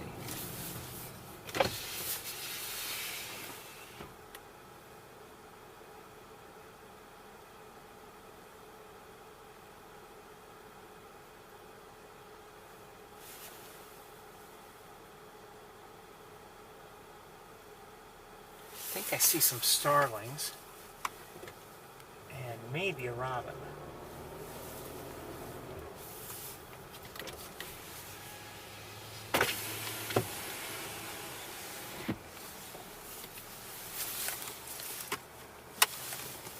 Quick look.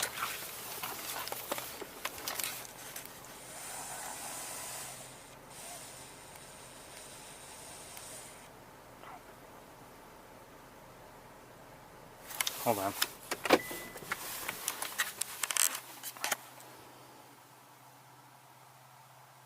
Yes, that's a robin there.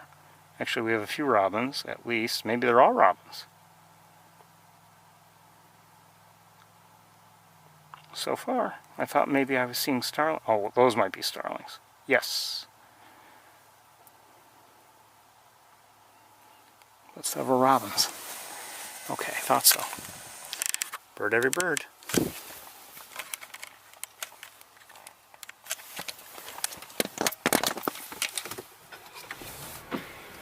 Just as we were driving by, they flew up there, or at least some of the birds flew up there, and I wondered what they were.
So we'll have a couple of eagles here. We're going to keep moving. Oh, that might be a better look at an eagle. Hold on 1 second.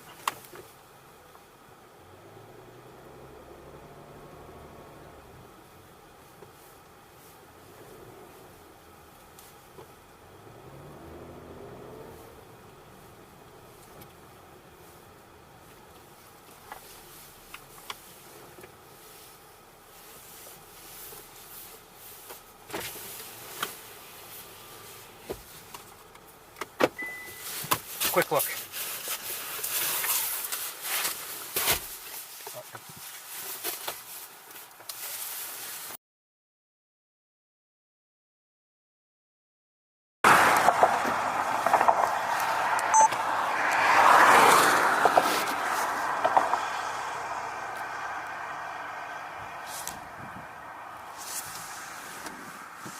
Oh, down below on the water. What is down there? There's a mink down there. And the eagle, I think, was looking at it.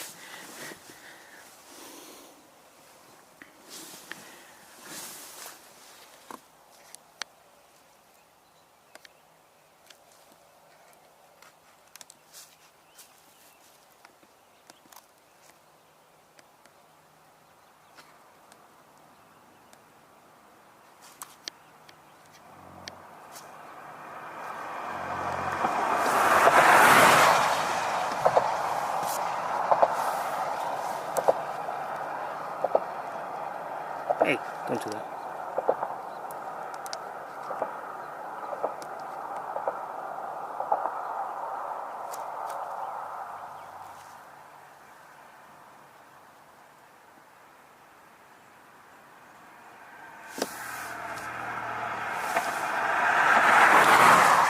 We're going to move forward a little bit. Maybe we can get that one little twig out of the way.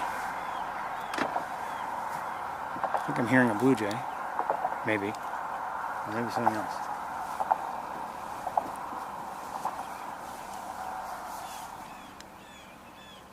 Yeah, it's a blue jay. Okay, hold on 1 second.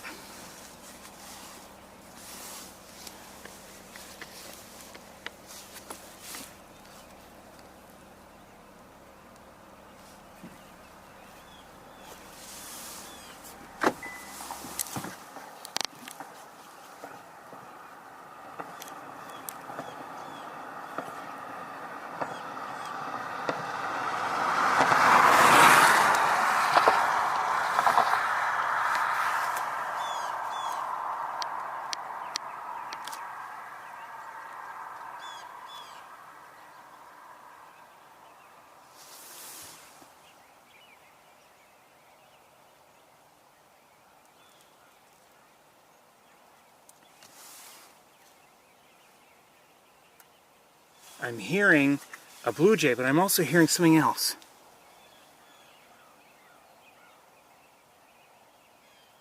I think we've got robins nearby. No surprise, since we just saw some not far from here. And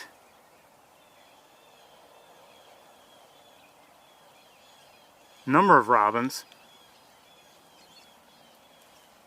If I see one that looks like it would give us a good viewing, we'll look at it.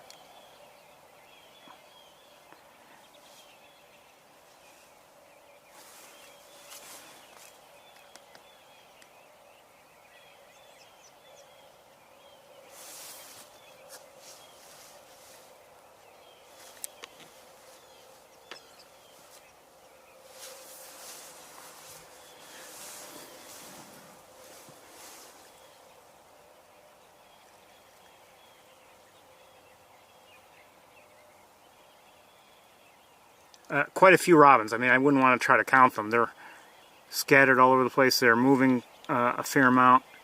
You know what? Hold on, though. I want to look at some if we can.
hold on.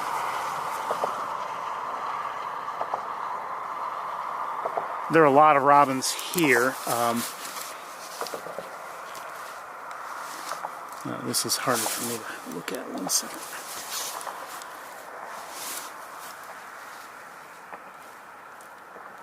Just by the lighting, it's more difficult. I can't really tell.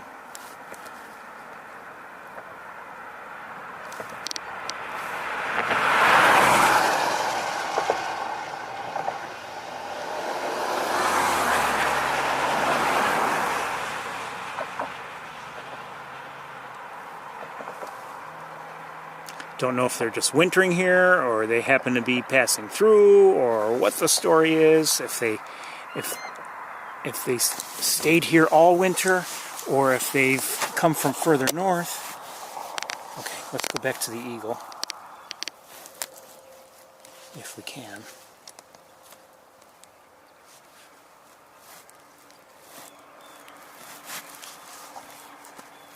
Come on, where are you? There you are.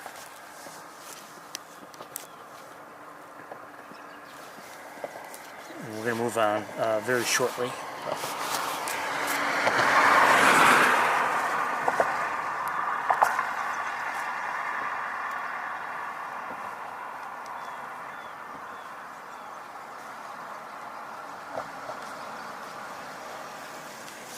You need any help? No, thank you. I'm looking at that bald eagle, but I appreciate it.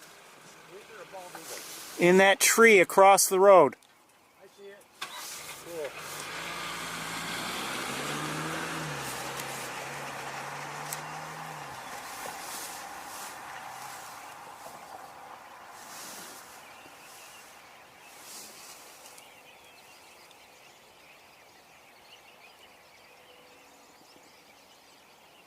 Okay, we're going to get moving.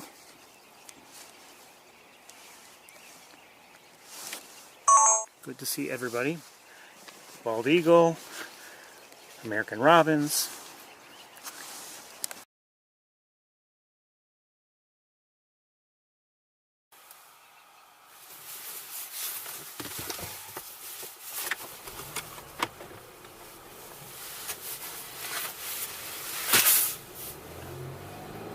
Oh, the eagles just took off.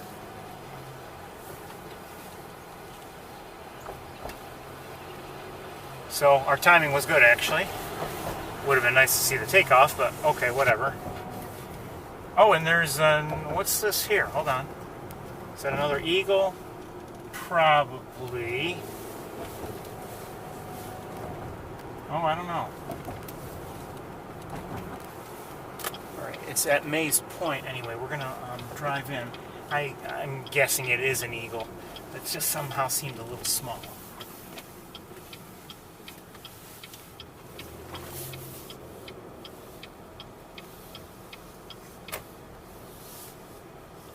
It's 2:19 right now, according to my clock. And there may be robins. Yes, there are at least some robins here. And let me have a look at what's up in that tree. I think it is another eagle.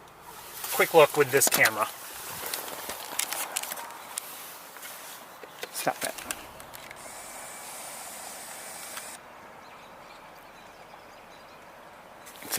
Again, it's a different eagle, and we've got robins here. Oh, what was that?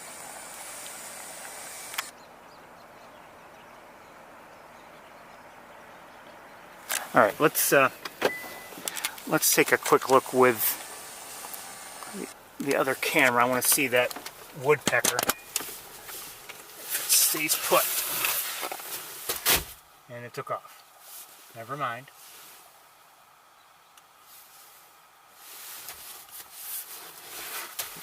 Quite a few robins here. They must be either it's a worm going through. A flock of robins is known as a worm, or who knows what.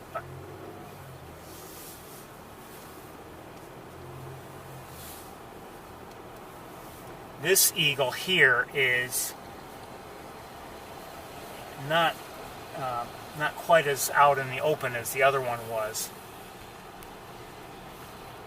Seem to be no, I don't know if there's a clear line of sight anywhere. And we saw the other one fairly well, so we're going to move on. Again, I'm concerned about time.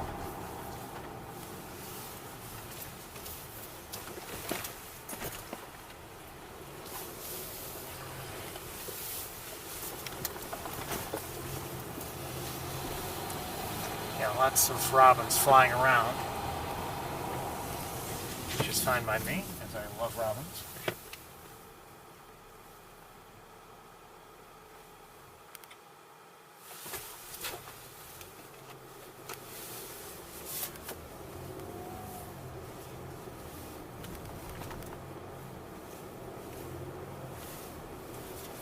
You know, in general, I don't have them in winter around me. There are some areas where I could go and I would be able to see them, but in terms of my regular travels, I would say I don't see them on a daily basis in winter. And you know, it's wonderful to see them, you know, usually in March, and you wonder, who are these robins? Again, are they just wintering here? Are they actually migrating at the moment? I would say it seems early to be migrating back north. I suspect they're just wintering in the area, and maybe we just happen to come across them. We sometimes will see robins at Sapsucker Woods and even on the Cornell campus in winter.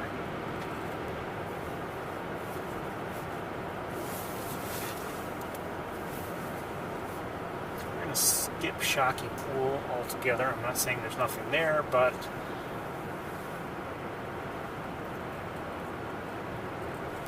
time is short. So we're once again on 89, Route 89, and we are now starting a return journey to Ithaca. And as I said, I'll keep things running for now, and we'll visit that location that I had visited last week after shutting off the cameras. See if there are any swans there or something else there. Who knows? There might not be anything there today. Who knows? But we're going to try to find out. Of course, you know, as we drive along here, if we were to suddenly see, you know, a rough-legged hawk or something like that, well, that could change our plans.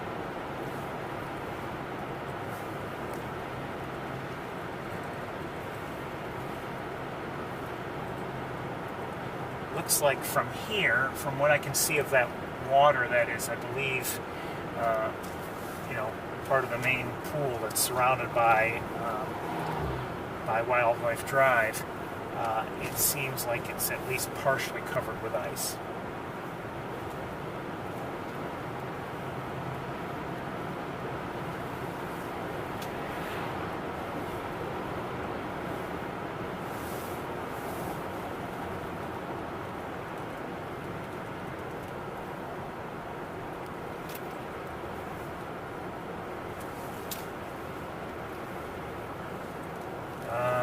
Okay, I see something in the air. I'm guessing it's a harrier.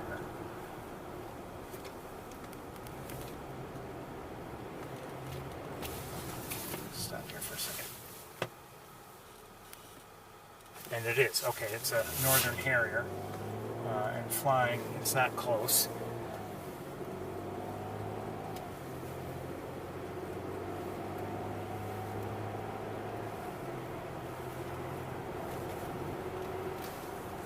Let this vehicle behind me pass.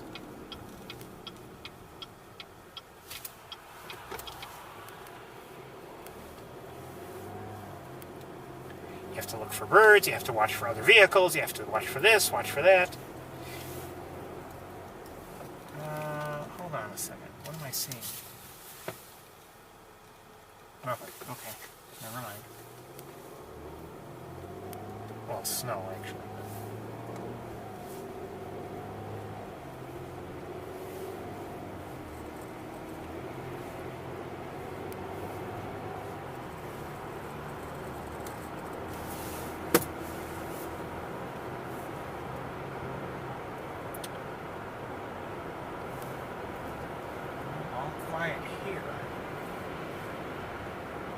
obvious. Nothing visible, nothing flying around, nothing on the wires. You know, there's always a chance as we're driving by that, like, whatever we would want to see is actually, you know, has already just gone to the ground and is on the ground eating or, you know, dealing with some prey and or trying to catch some prey, and, you know, we just look at the wrong time.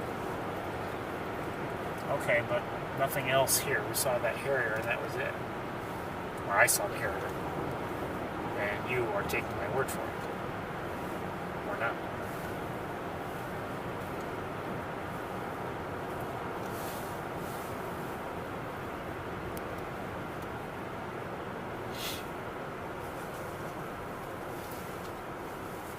So we're going to leave the Montezuma area.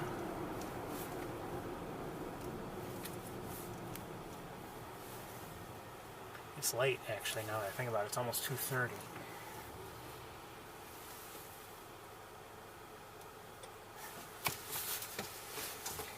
And the sky will still have some light in it, you know, until around 5. I think is what I think.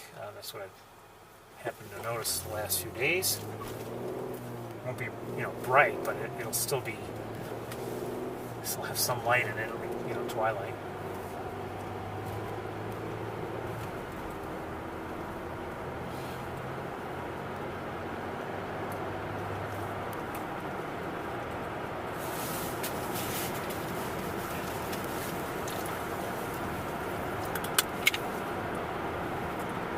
Not sure if we should detour, you know, towards the lake at the first opportunity or not, or if we should just skip all that and you know, just visit that one location I've been mentioning, which is just so you know, it's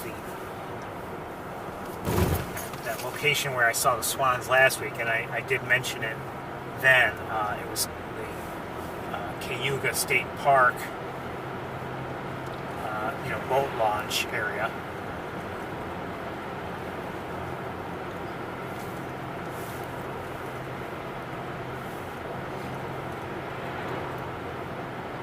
It's a, you know, another sort of area where we might visit today and see a lot of activity and then you wonder, well, why don't we visit it in the summer? Well, in the summer, in terms of there's a Crow Tour, right?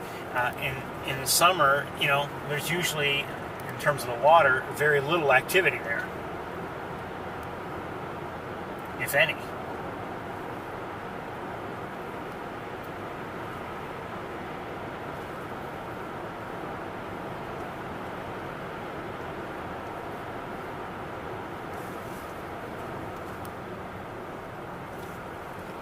Because it's late, I think we're going to skip the burst areas. Maybe we shouldn't, but we will.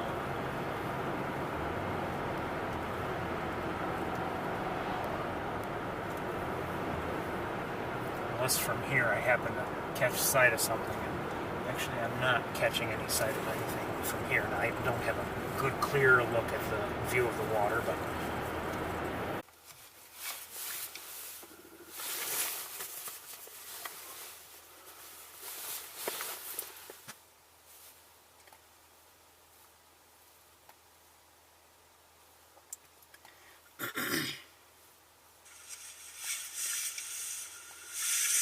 hello everybody, I think we're live. Welcome to Sapsucker Woods. Quiet Ferris. We're going to take a walk. I think it's going to be a relatively quick one. It looks like things are quiet here, quite honestly. Just got to button up a couple things.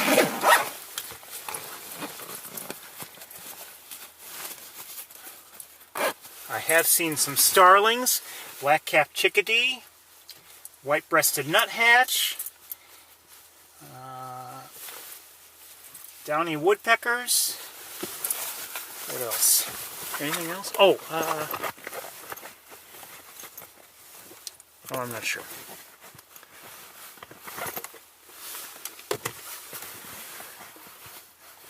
There's a chance I saw a cardinal, but I'm not sure if that's what I saw or not. So.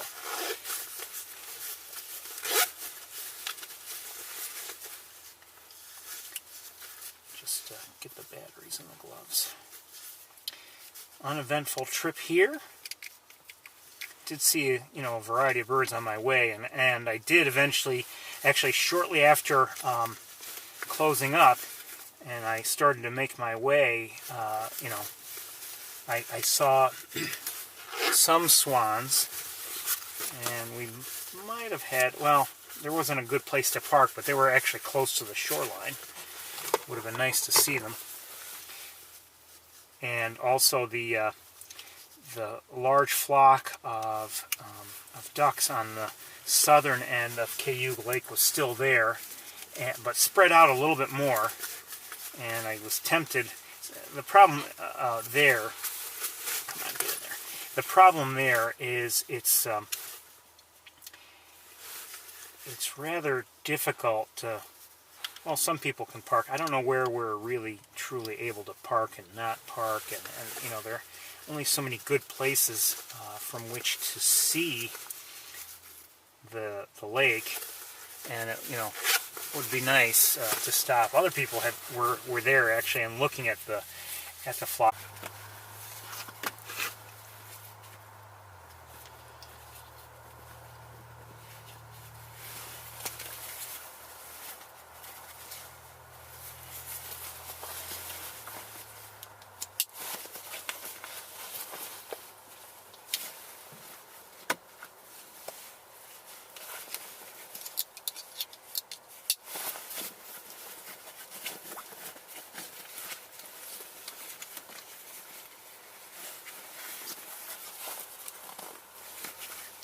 It's still low 30s temperature-wise,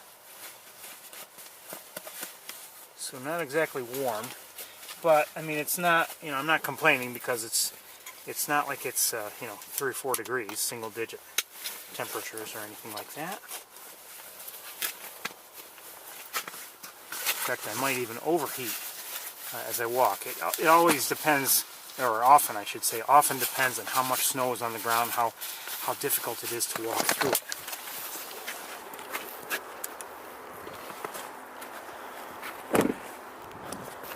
The starlings I've seen are here, by the way. Hey, come on.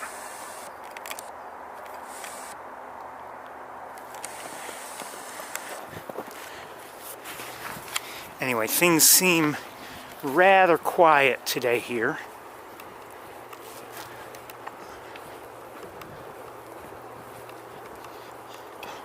We're going to take a quick walk, I think, and then we'll maybe head to the campus, more than likely.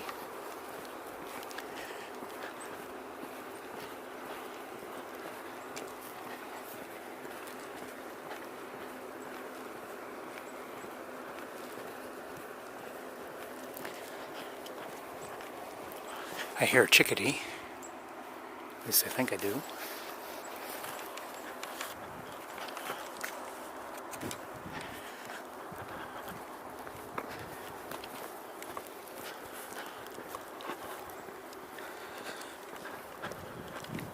We're not going to go inside today. I did go inside. I took a look. Not much activity really at the feeding gardens at the time I looked.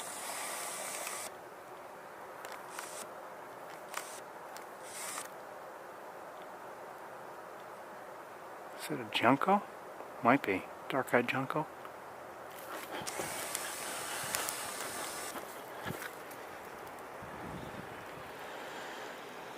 Thought I heard something.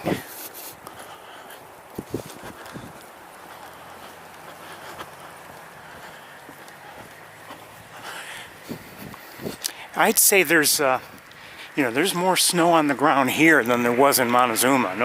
No doubt about it.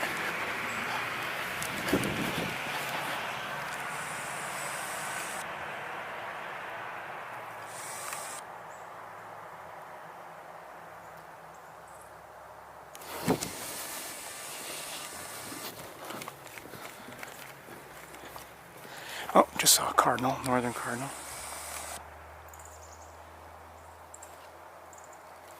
And somebody's chittering a little bit. And there's someone here on the boardwalk trying to take photos. Don't want to ruin his opportunities.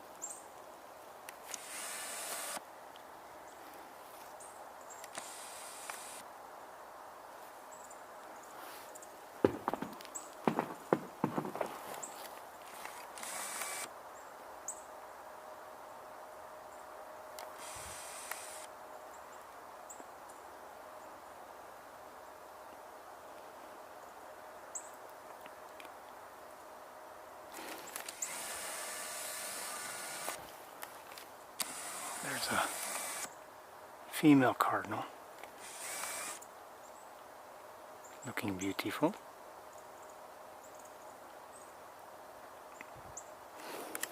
And there's male.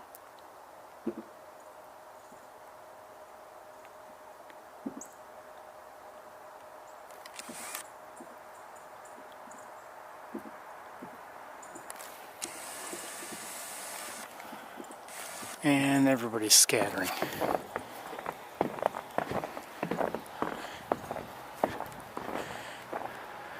And another cardinal here.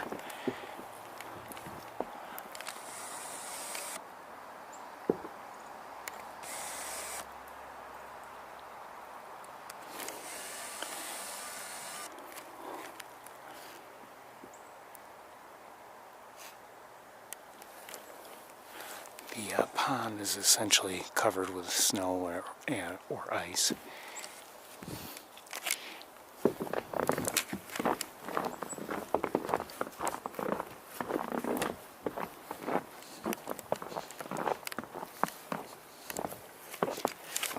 We're going to keep going. We don't have a lot of time. Now there's someone here. I wonder what he's looking at, if anything. I hear a chickadee.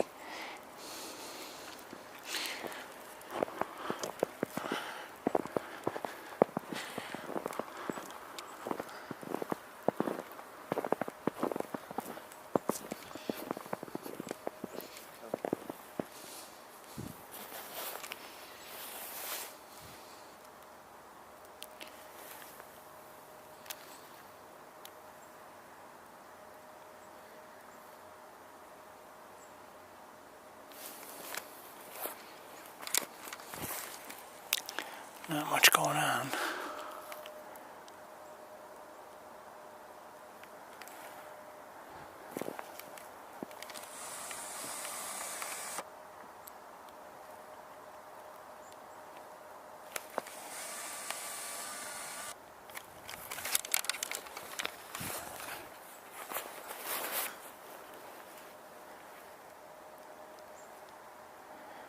Okay, let's go.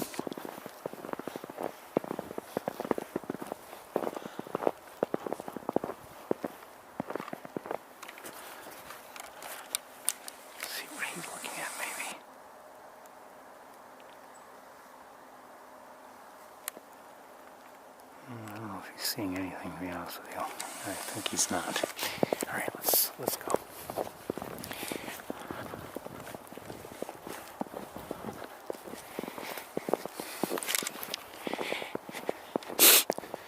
You know, he seemed to, the guy on the boardwalk seemed to have, I don't know how you know, how much reach his lens has, but it seemed to be a significant lens. And also the gentleman near I hear a pileated woodpecker. The gentleman near the water also seemed to have a significant setup. I don't believe I saw binoculars with either of them.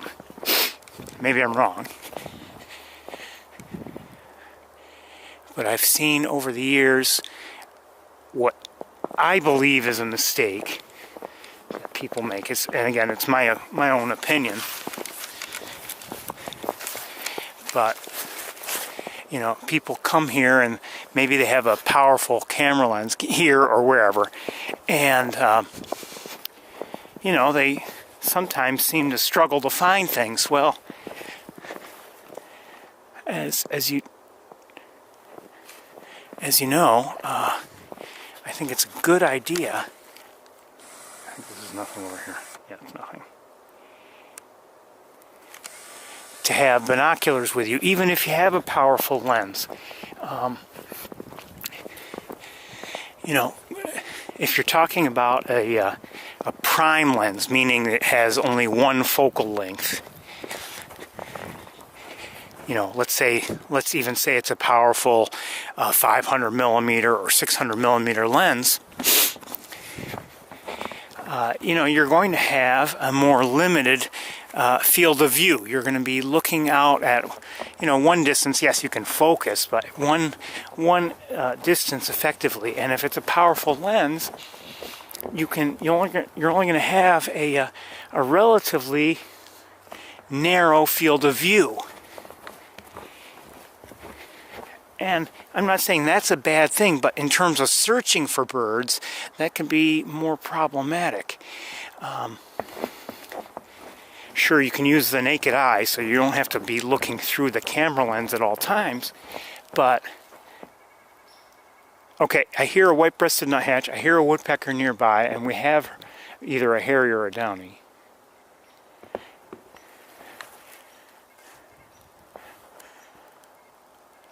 I hear both the woodpecker and at least one downy from here somewhere. What I'm, you can look with the naked eye, and yes, that's the widest field of view you will ever have, essentially. But then, you know, with the naked eye, you can only see so far. That's why binoculars for me are so handy. Sure, they're a narrower field of view than just the naked eye, but you know, can look in the reasonable distance. Today, we were on East Road, and a number of times I said, okay, let me look with binoculars.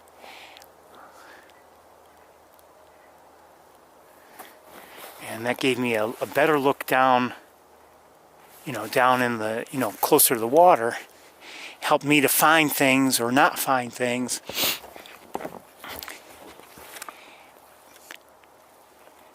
And, you know, just to see what's down there. And then if I see anything, okay, let's look with the more powerful lens and see what's there. You know, see it better.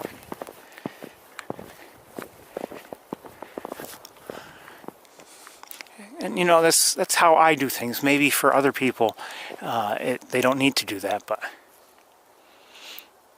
for me, like I've said before, very often, not always, but very often, seek with binoculars, see with the more powerful lens.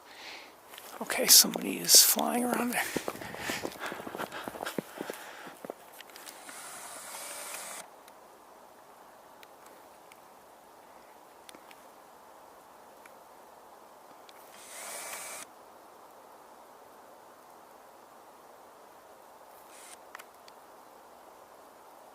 Looks like a downy woodpecker.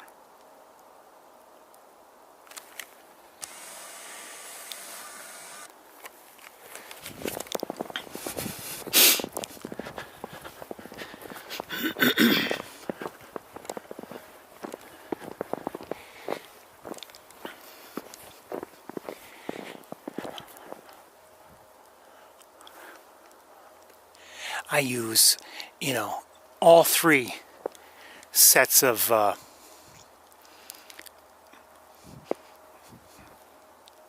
all three types of you know, seeking methods, you could say. Naked eye, binoculars, scope. And sometimes, for instance, you know, I could be looking through my scope at a bird that's in the air, and sometimes I just want a better idea as to where it is, how far away from me it is. And so sometimes, you know, I may want a better idea. Is it coming closer or not? And believe it or not, if you're looking through a scope, you might not be able to tell. Is it coming close? Does it look like is it nearing? And, you know, maybe I saw it originally and then started looking at it with my scope. I'll sometimes take my eye off the scope and look again with the naked eye just to see, does it look like it's closer than when I initially saw it with the naked eye.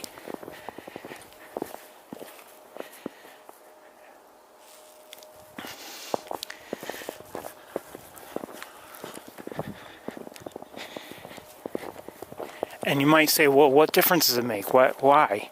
Well, you know, if there's a bird in the air, for instance, and, you know, if it seems to be making its way closer, maybe I change the way I am trying to look at it. Maybe change the setup a little bit, or change something. Or at least just be prepared for it to be, let's say, flying by very closely.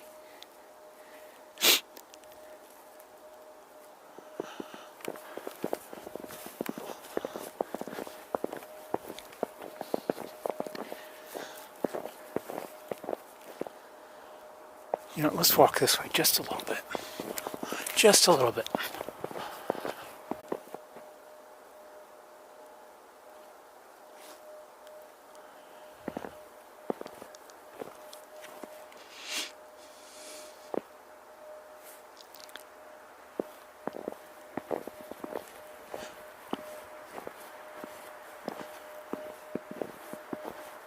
We're not going to walk very far this way because we only have so much time.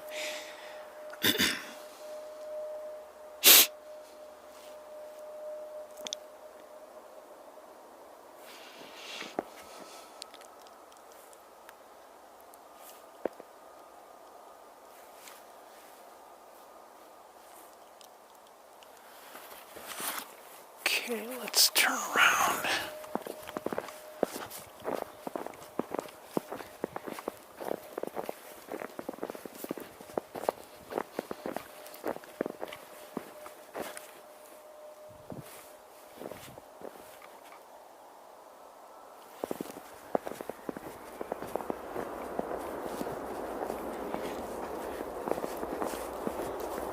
What you're hearing is a plane taking off. If you're unfamiliar with Sapsucker Woods, there's an airport right across the road.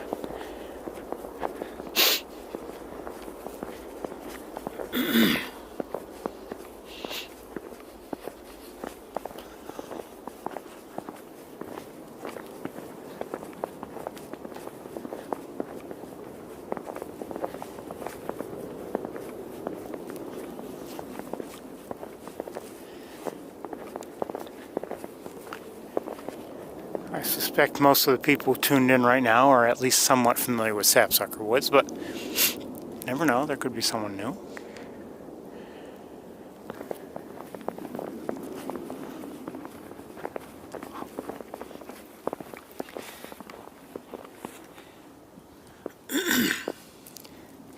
You can see there's liquid, well, I don't know if you can see it or not, but there's liquid water there.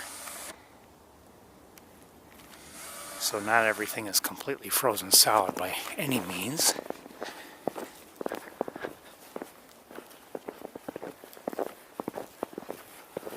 As I said earlier today, as of the last time I looked, there was talk about maybe not a huge storm, but some kind of a snow event tomorrow.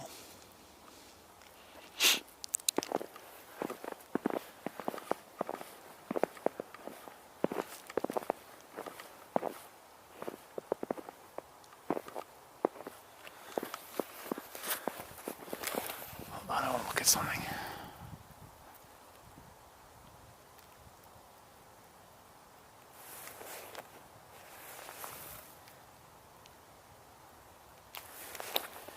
Okay, nothing up there.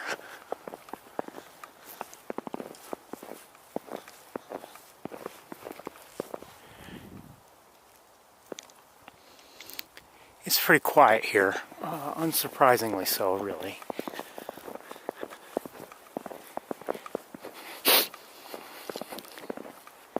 Sapsucker woods can be beautiful year-round, really, but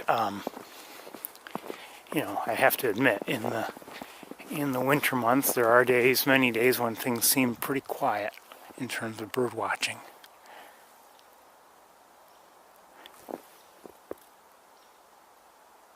Here's somebody. Woodpecker.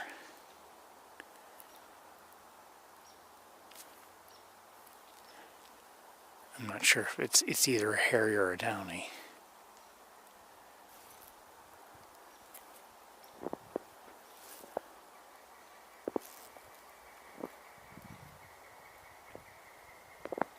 And we're hearing another pileated.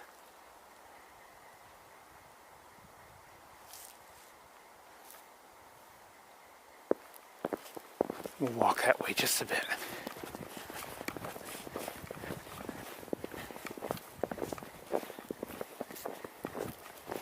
If it's, you know, who knows, if it's close, maybe we'll get a look.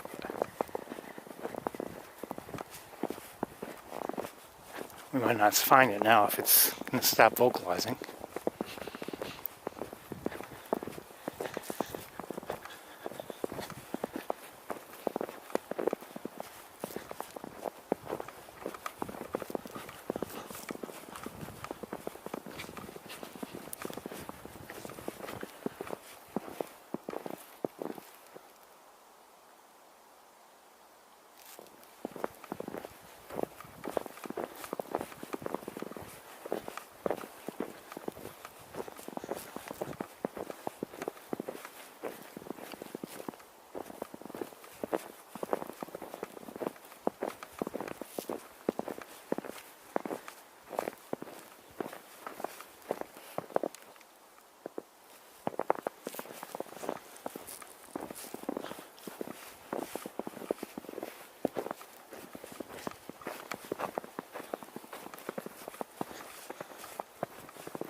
Not going to walk much farther.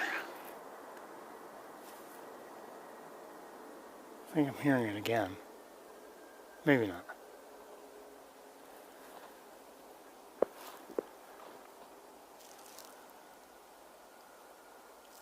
Okay, well, let's head back.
Like I said last week, I don't hear as well when I'm wearing a winter hat.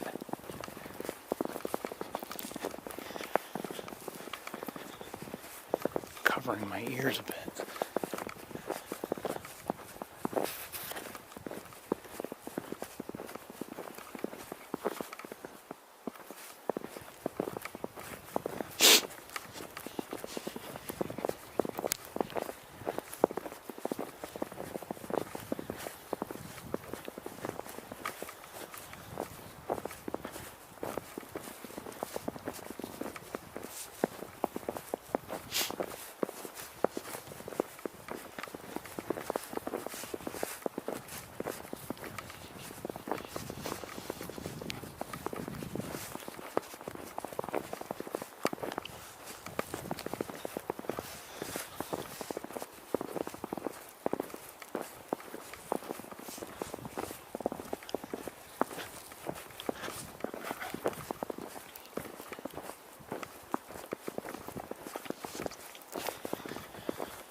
you think about it, we had a fair amount of activity in the Montezuma area.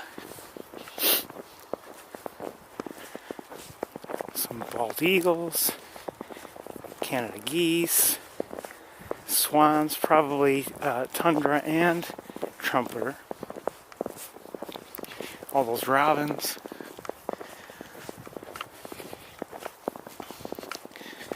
Some ducks here and there.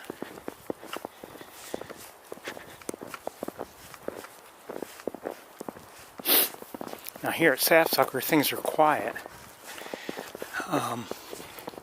But as I mentioned, on Cayuga Lake, there was that large flock of ducks. Maybe we should have looked at them instead of spent time here. I don't know. Might have been a good idea. I just wish there was a good place to see them. A really good place.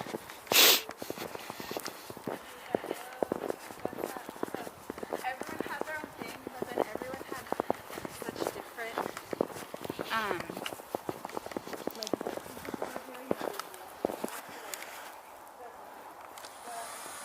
Not much going on here.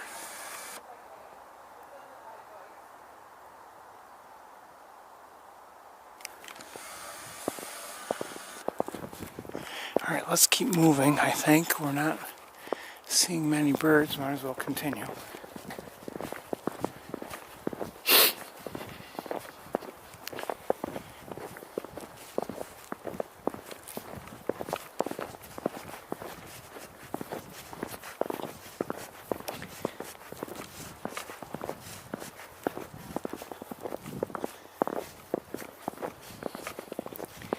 So, we're not seeing much today here. If you're wondering, okay, why bother to come here? Well, you never know. You might get that one sighting that makes the entire day worthwhile. Just on its own.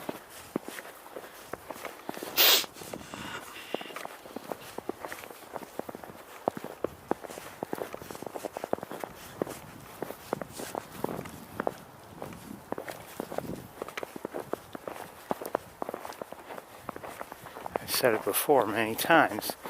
Sometimes it's a matter of, in winter, you may see a bird you see all the time, but you may have an especially good view of it. Something very, picture perfect, ideal photo.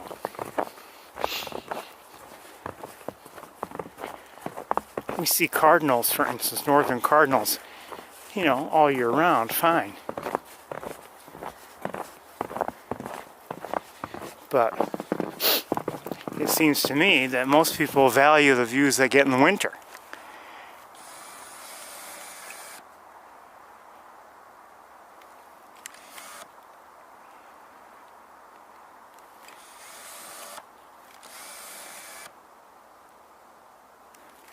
Very quiet here. Let's keep going.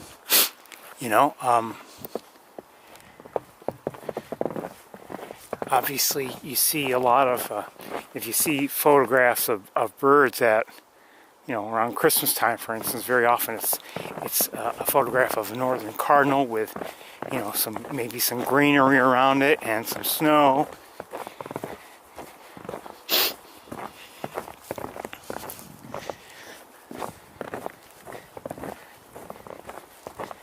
But how often do you see photographs of northern cardinals, in the spring, or with leafy summertime vegetation around them? Not too often, I would imagine.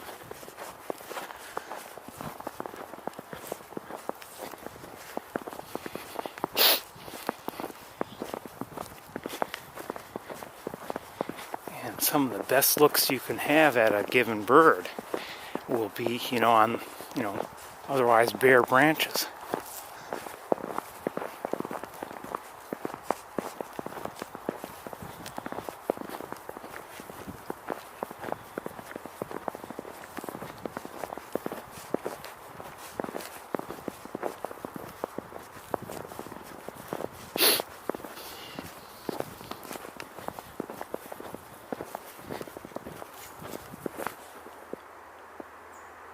hear somebody.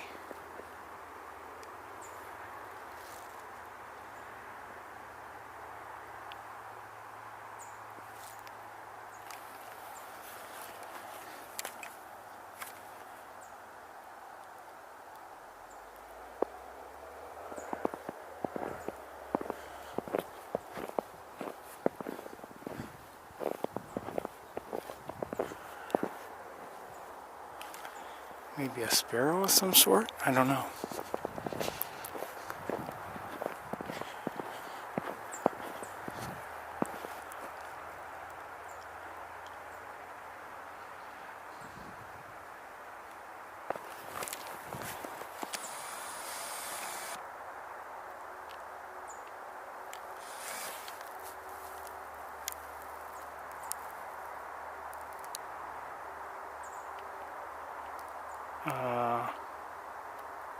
I think so, yeah.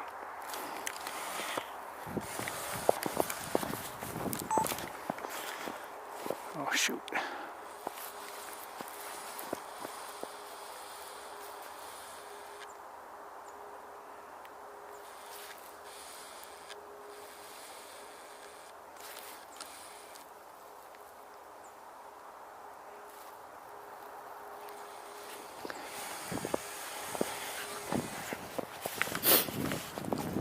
I'm not sure what that was. It looked like a sparrow.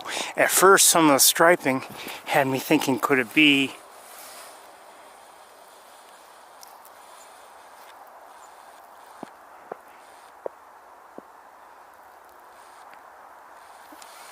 a goldfinch or something? But then, looking at the bill, it looked too too small, too thin to be a finch's bill.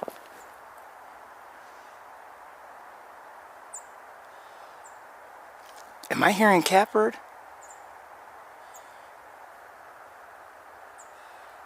Sounds like it. Weeks ago,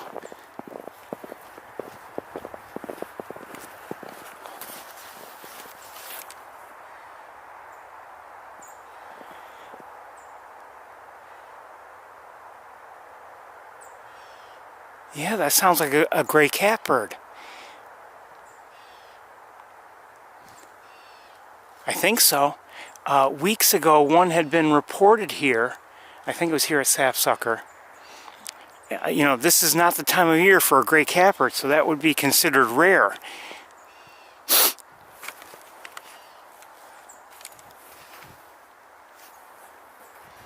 Hope the catbird's okay. Let me see if I can find it.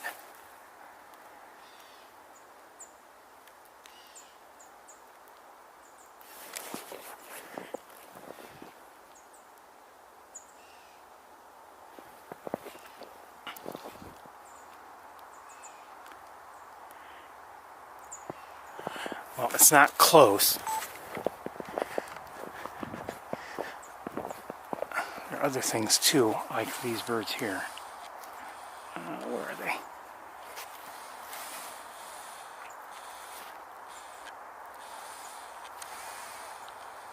Shoot. Hold on.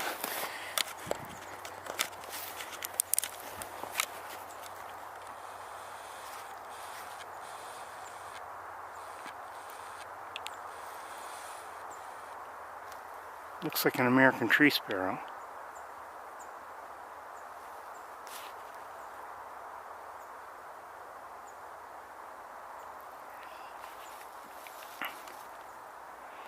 Now notice the cap, the rusty cap it has. But you could say, well, could that be a chipping sparrow? Yes, but, and I'm not going to speak about wing design or whatever, but look at the bill also. See how it looks like it's more yellow underneath but darker up top on the underside, the upper side? That's a sign also, I would say. And I'd love to see, there were a couple of them there, but I can't, I see only one right now.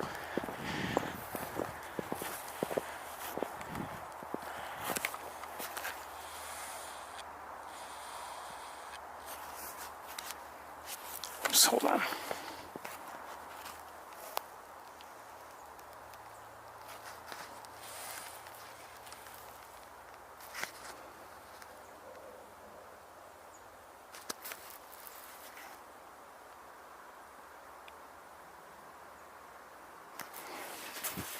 Okay, we're going to get going.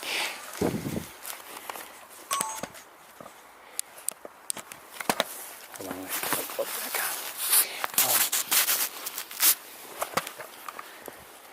on. Anyway, I'm pretty sure, I'm not positive, but I'm pretty sure we were hearing a gray catbird. And, you know, again, for this time of year, that's a rarity here. At least I believe it's considered as much. Not hearing it now. It seemed like it was farther away, not close. So that's interesting. We've seen a few birds now of interest. I'm hearing somebody still twittering softly a bit.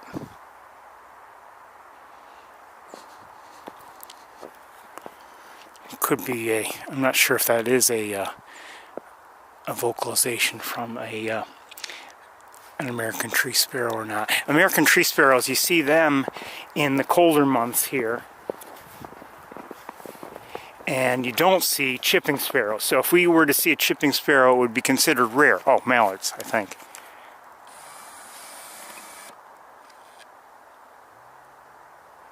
Where are they? Yeah, we saw a mallard here last week. I wonder if it's the same one. This is a male.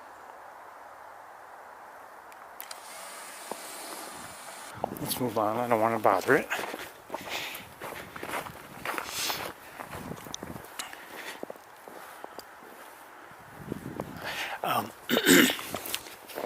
So, you know, you'll see American tree swallows, not tree swallows, what am I saying? American tree sparrows here, you know, in winter.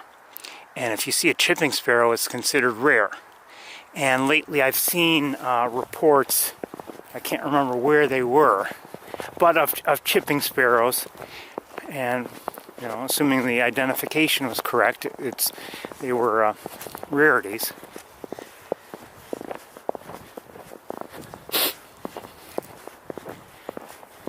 And on the, you know, on the flip side of that, if someone sees a tree sparrow, an American tree sparrow here in, let's say in July, I believe that would also be considered rare because they're not usually around here.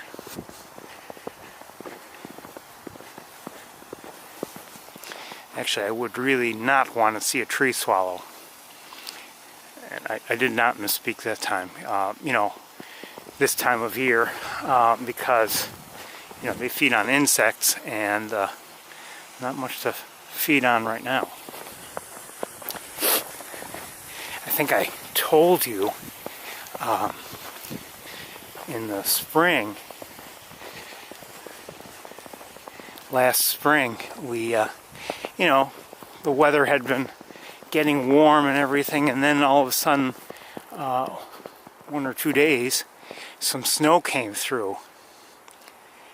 And, you know, there were tree swallows already in my neighborhood. And it was a sad sight to see them all huddled together on a tree within my view and you know, just trying to ride out the storm. And the cold weather and everything.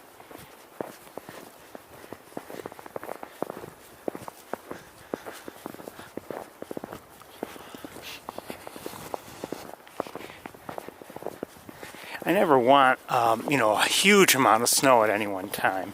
But, you know, some snow in December and January, you know, February, okay, I can accept that. What I don't like are the, you know, the bigger storms in, let's say, you know, late March or whenever, you know, some birds have returned by then. And, you know, sometimes I'll see, like, let's say in late March we have a snowfall and I'll be out shoveling that snow and look around, and there are robins, who have already returned, and they look like, what do we do? There are no places to find, any food. And if you think about it, maybe they're pretty hungry after having migrated. It's just, it's just tough to see, but they make do, and they find a way, and life goes on.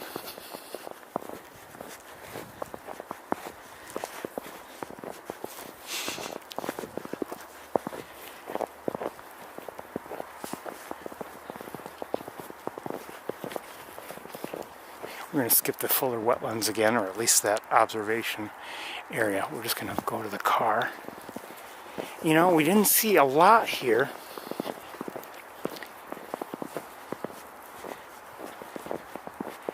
But, and I'd say enough to, at least catch my interest. We saw a few birds, and just to hear the gray catbird, at least I believe that's what it was. And just hope that it's okay and able to find food.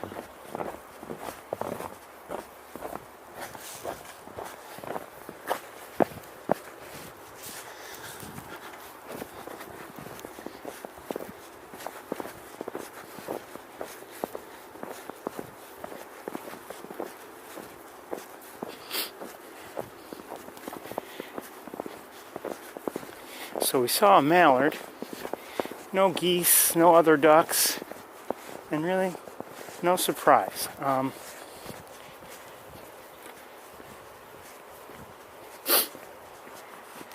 This time of year, hold on one second, is there anything up there? Looks like a starling, probably. This time of year, there's only so much to draw you here if you're a duck or a goose. And what did we see? We saw that one mallard where? In water. Liquid water, no ice in bothering it, really. Okay, just need a minute or two.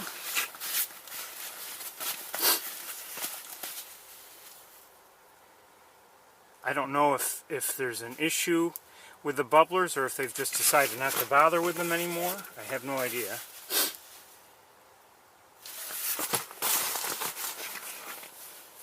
The bubblers, if you're unfamiliar, help to keep a small portion of the pond from freezing in the winter.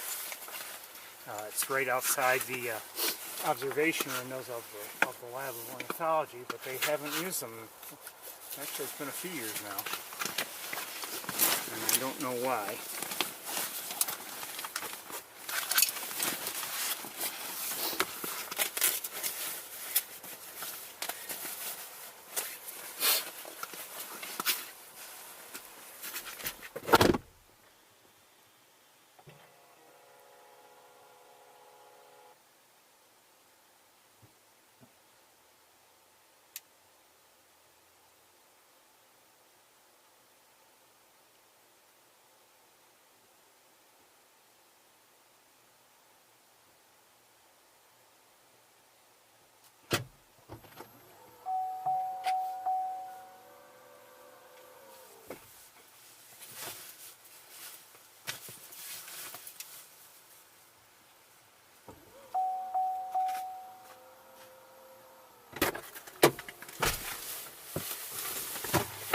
Like just setting foot outside of their homes, they were afraid of catching it. And I'm reminded of, you may recall, there was a common loon here at sapsucker, which for sapsucker is unusual. And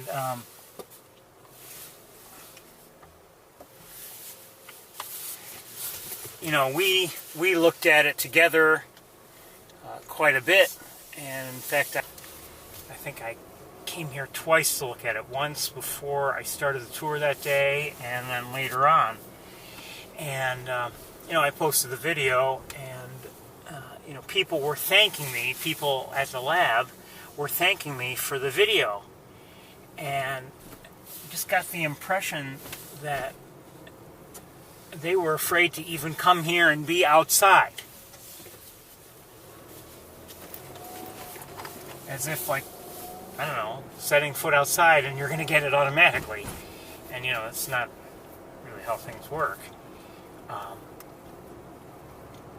So, you know, back to what I was saying, and I don't know what you missed or not, you know, I just wonder if they still have that sort of thinking and they don't want to deal with the bubblers, or I really don't know. I mean, obviously, in many respects, things appear to be back to normal here at Sapsucker Woods. I mean, there are things that have been being maintained outside, and the lab has been open, you know. But some things like that, or like the, and this is gonna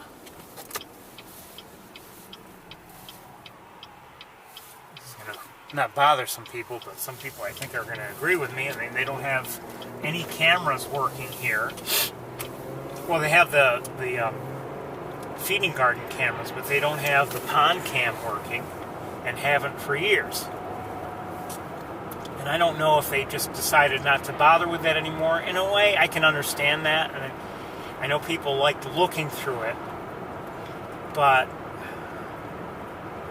you know, you could argue, all right, well, you see birds, sure, but in general, it doesn't give you an opportunity to have good study of birds.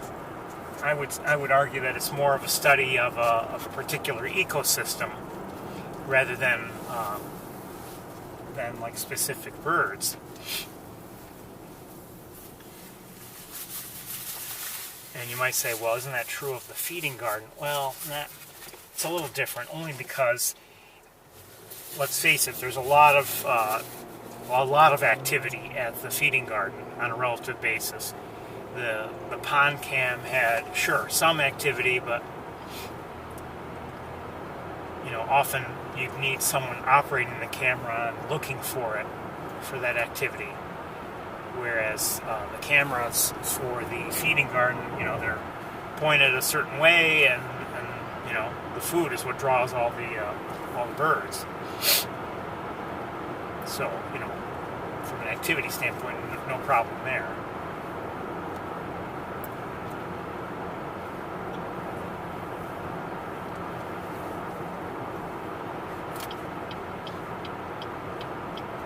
But I know that some people miss very much the pond cam, and you know, quite honestly, I can understand that. And in fact, you know, in a way, it goes back to what I was saying about my preference to, you know, I'll see I like looking at a bird anytime, but I'd rather see one in a natural setting than on a feeder or you know, on a building. And you know, if someone's operating the camera, or the pond camera, you know, you might see, even if you just see some you know, Canada geese and their goslings swimming peacefully on the water, it's a beautiful thing to see.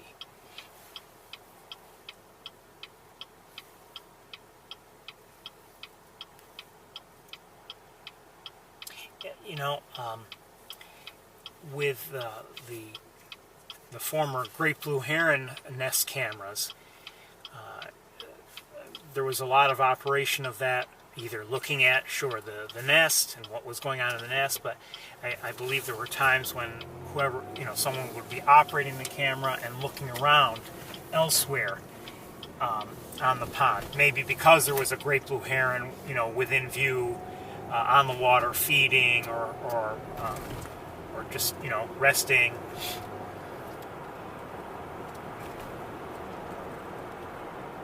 So, I mean, you would have that back then, and it was, provided a lot of nice views and a lot of interesting things to see. Sometimes looking at those feeders, if you're just looking at that, it's just like, it's enjoyable, but, sometimes you want a change of scenery or whatever. But those types of cameras, the pond cam or the former nest cam, in some ways, they're the next best thing to doing what we just did, and that is with a mobile camera walking around on the trails.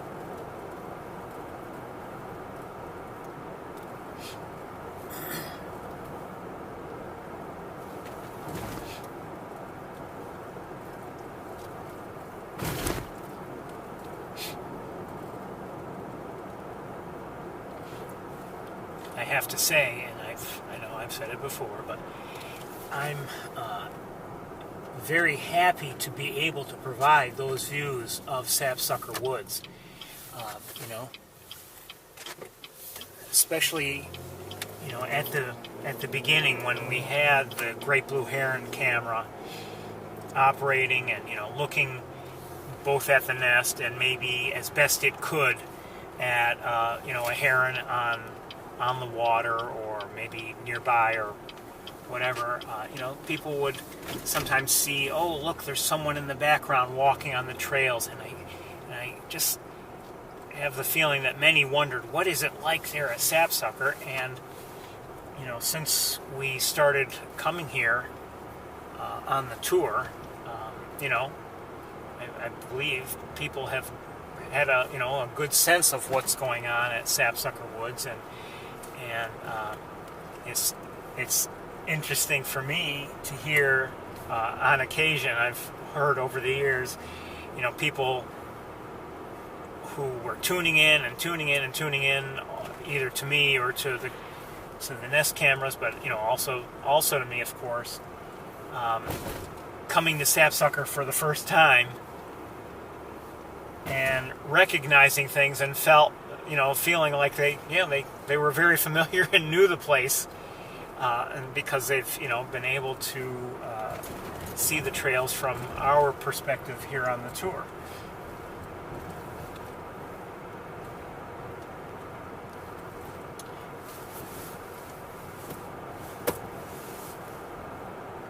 And the tour began 1 week, and we essentially stayed on the campus and the area of the campus.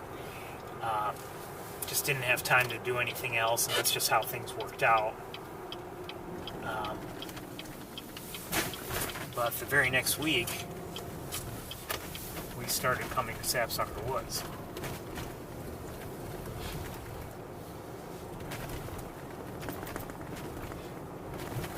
And it wasn't long after that, maybe I don't know, within a few weeks, we also started visiting Montezuma.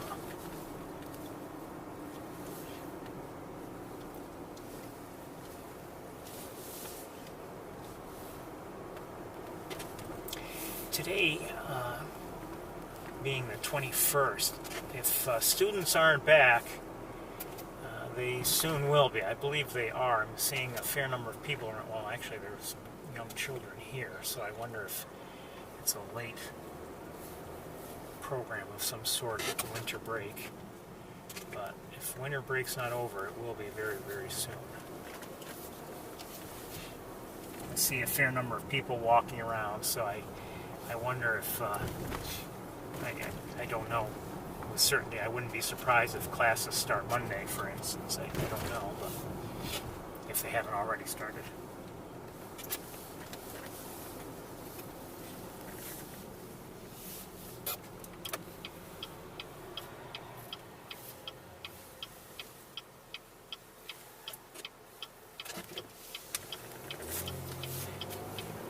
whatever you want to say, it is, if it whether it started or not, we can call it what it will be once it's begun, the spring semester. May not be spring yet, but that's what they call it, the spring semester.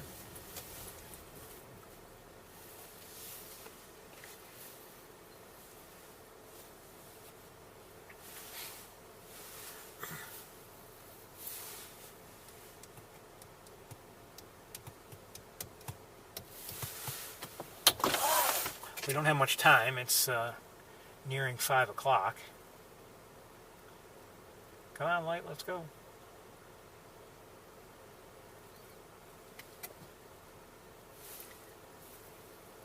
Maybe we shouldn't have gone to Sapsucker Woods at all.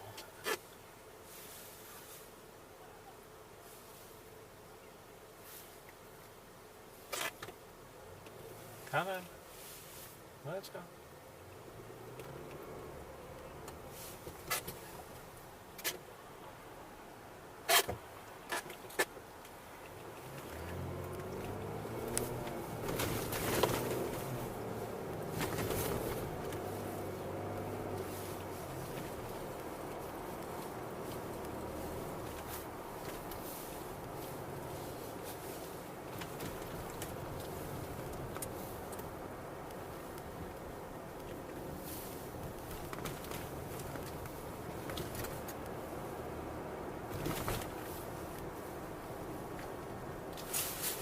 I don't have the other camera out if I need it. Hope I find the need to use it.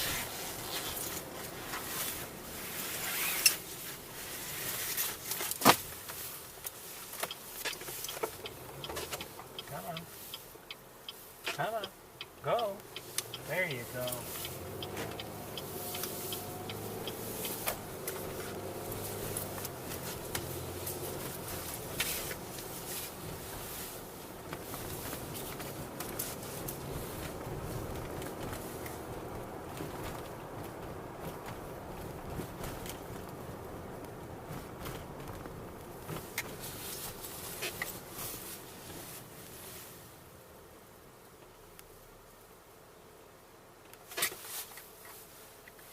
Nobody on the throne.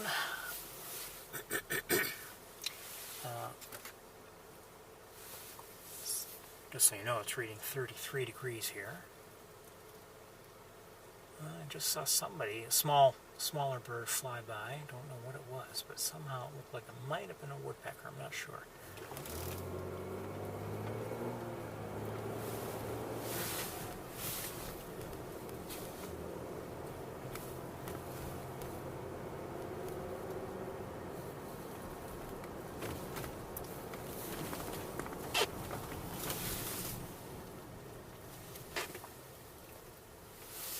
Maybe not. I don't know what it was.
something special you might not realize about the Cornell campus.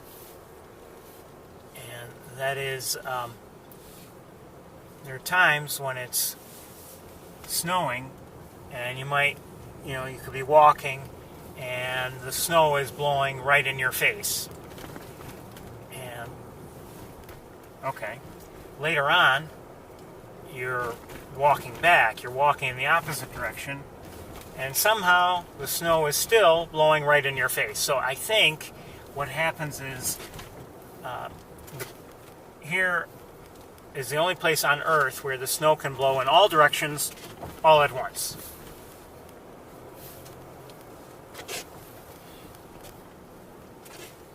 I had that problem years ago.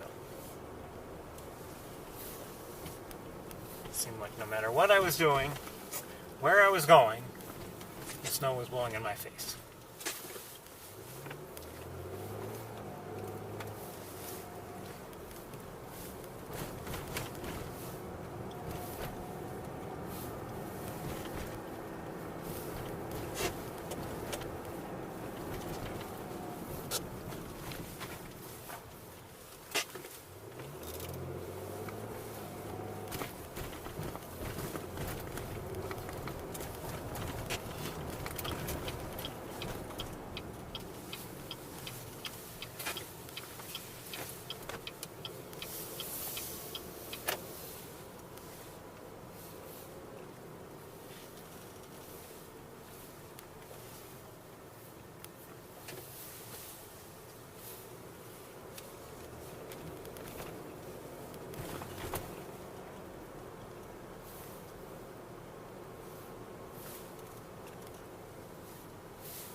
It's getting dark in a hurry.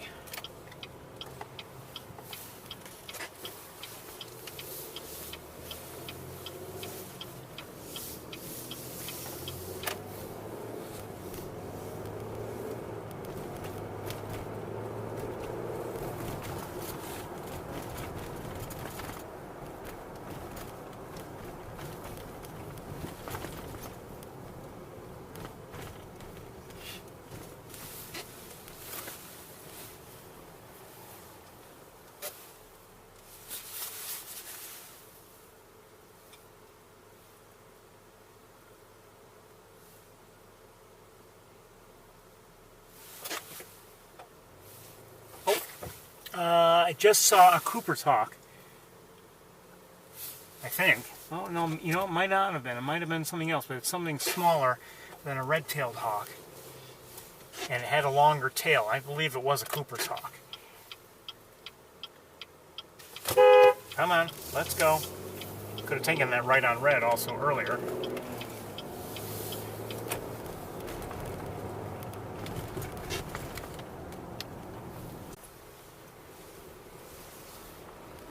Might have been, although the tape, I don't know. Don't know.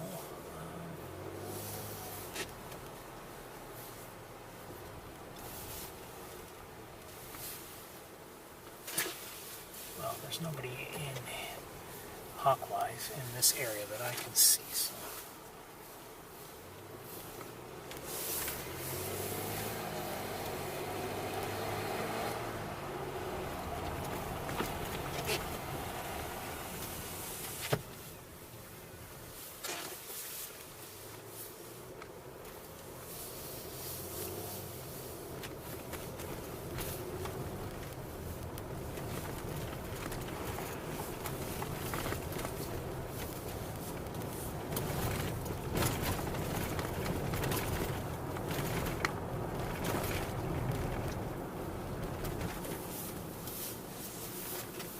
By the way, the parking lot for the stadium, the football stadium,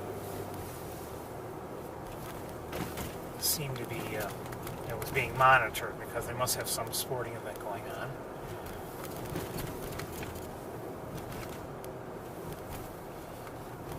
So in other words, we can't go in there.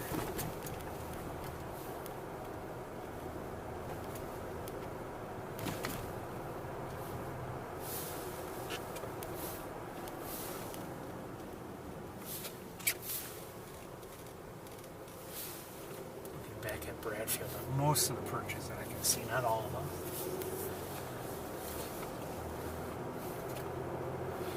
There's a good chance we won't see anybody here on the campus, any hawks, but we're going to keep looking.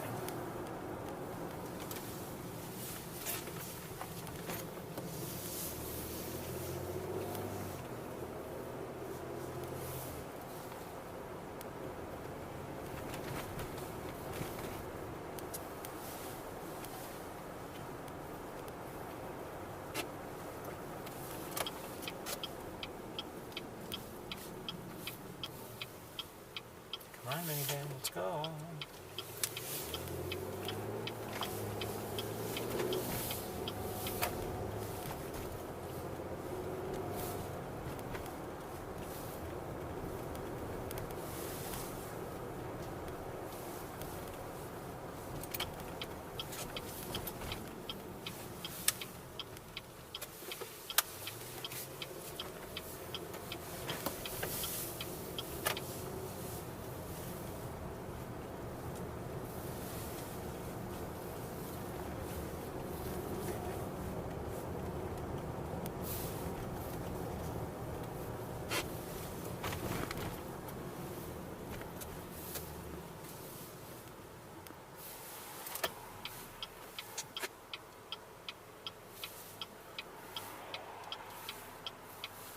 See some starlings flying around.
We didn't have much luck last week. We did see one hawk on Bradfield, but by the time we were able to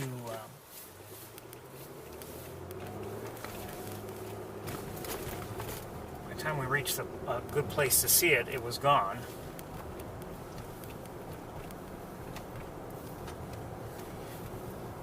So we never were able to identify it.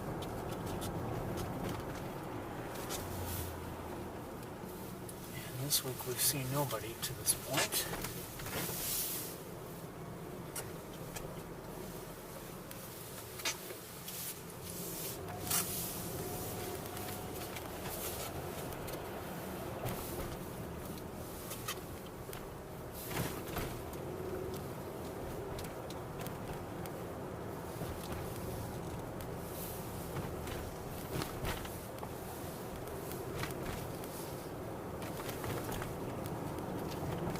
apologize for this.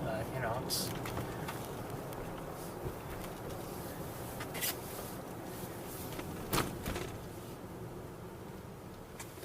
no fun to come here when nobody's around, or when they're around, but I just can't find them.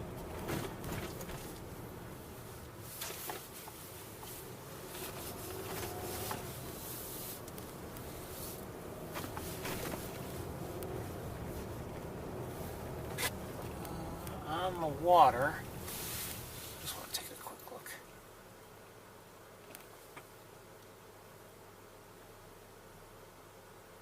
Canada geese and I believe common mergansers.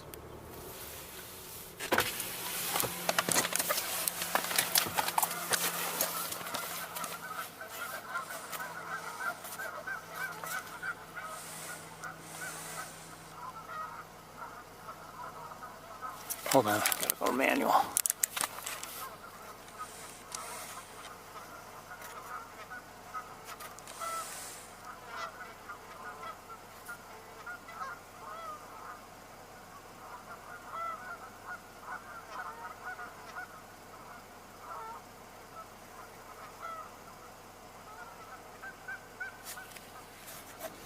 Maybe that's the place to be.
Say a few minutes left. It's obviously getting quite dark, and I wouldn't be surprised if our hawks, if they haven't found roosting locations, they soon will.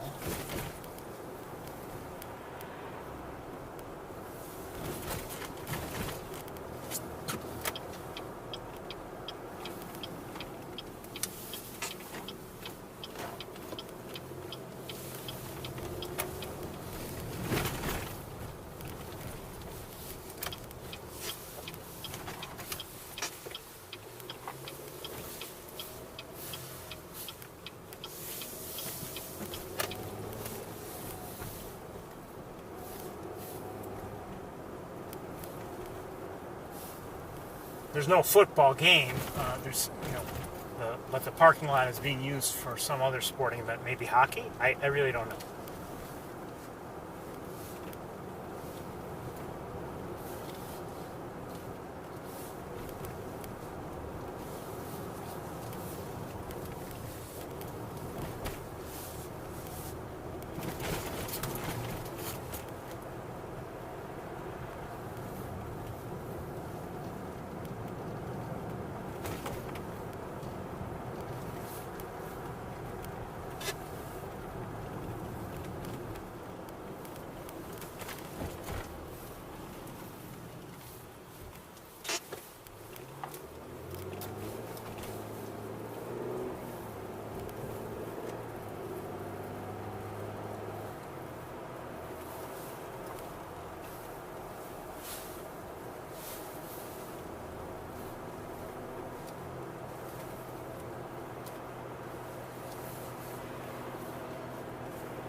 probably safe to say I've never been in the hockey rink here, Liner Rink.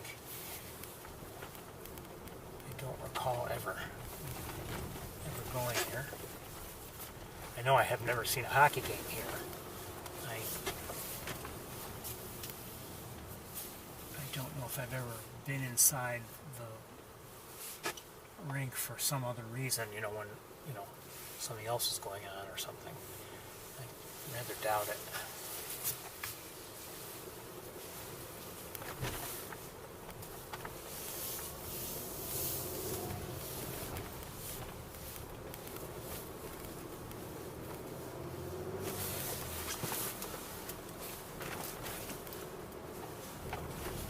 I've been in the football stadium, of course, even with you. More than one occasion. Come on, go.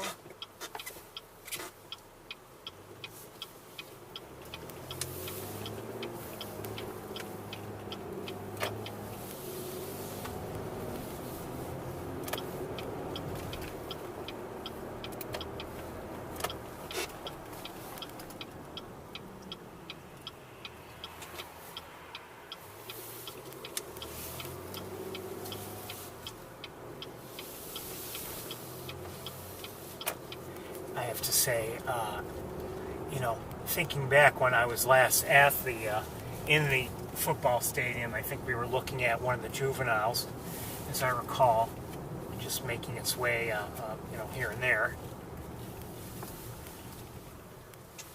I truly, truly enjoy those campus visits when we have juveniles around and we're juvenile red-tailed hawks, and we're, maybe spending an evening watching them or something like that. I just absolutely love that.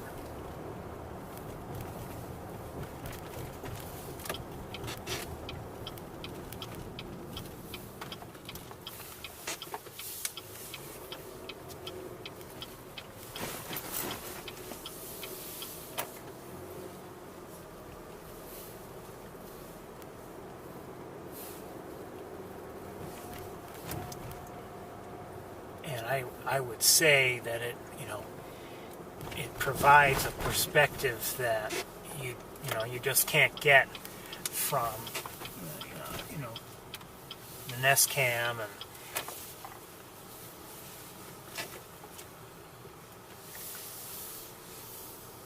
I think to take part in all of this as I've been able to do over the last more than 10 years now. It's really been a privilege for me, and I think, as I said, I think it adds to the overall experience quite a bit.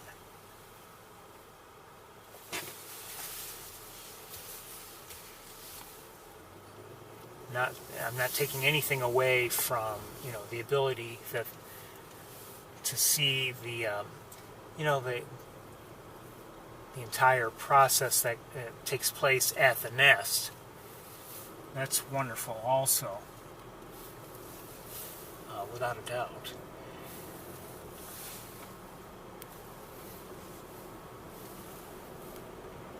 But when you think of the technology, what it's done is it allows us to not just see them, okay, they hatch, they grow up a little bit there, they they mature, and then they leave the nest, and it's I'm sure many people who don't realize what's going on, if they're tuning in for the first time to that, in a given year, they might think, okay, that's it, we'll see you next year, or maybe we won't see you again. And no, it's not over at all. If you tune in, you get to experience a lot. You get to see what happens afterwards. You get to watch them mature that much more, and get a feel for their surroundings, and learn to hunt and all that.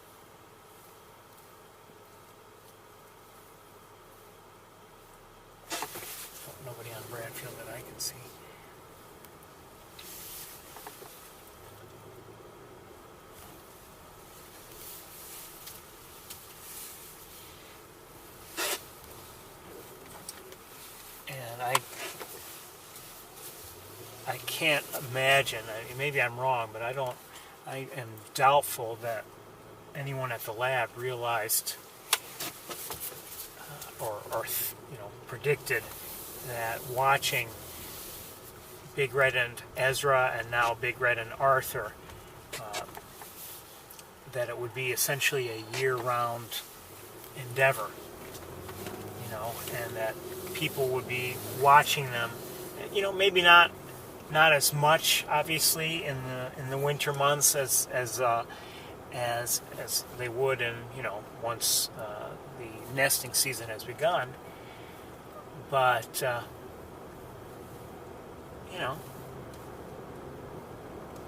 we've been able to keep up with them. Granted, I'm only here, typically once a week in the outside of the nesting season, but we've seen some really great things over the years, and I just, like I said, I can't imagine that anyone at the lab really predicted such a thing. And I don't know if anyone ever at the lab ever happens to tune into this stream or anybody else's stream, or checks all the photos that are posted by others on Facebook or whatever. I don't know if they ever bother to do that.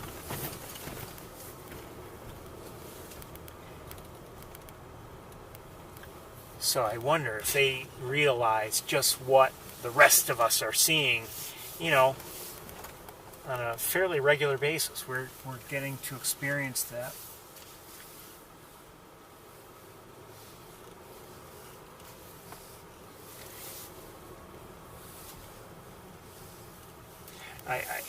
And this is not to say anything bad about anyone at the lab, but I sometimes wonder if we see something, we appreciate it, we enjoy it, maybe we see a juvenile catching prey, and maybe it's the first time this particular individual has ever caught prey, and those of us who tune in, maybe we're celebrating such an event, and I just wonder sometimes if most of the people at the lab just think, oh yeah, that happens. And of course it happens.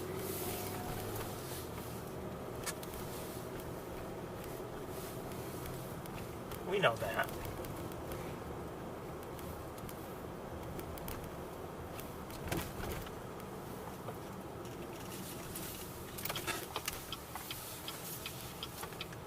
But I think we enjoy it all together. We enjoy it.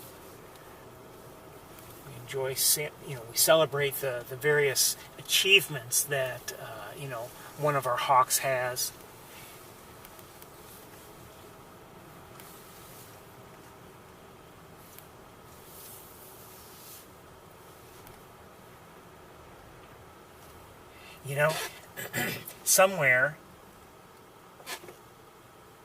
Somewhere tomorrow, there's going to be a child who rides a bike for the first time, or who reads for the first time. And, to the average person, okay, I don't know this child, this happens every day. Every day someone learns how to ride a bike, and it's no big deal. But to that child's parents, it's a big deal. And we're not the parents, obviously, of these juveniles. But we can celebrate their achievements, or we celebrate just seeing one of the adults, because we've come to know them and we appreciate them and we care about them. I think we're almost out of time, though.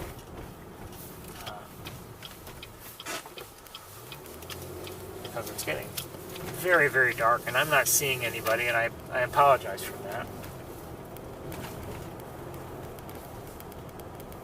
And you've been no hawk sightings, and you've been subjected to my my blathering.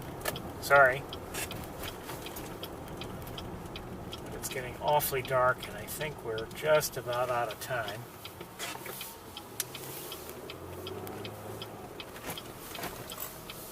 And I ain't seeing anybody.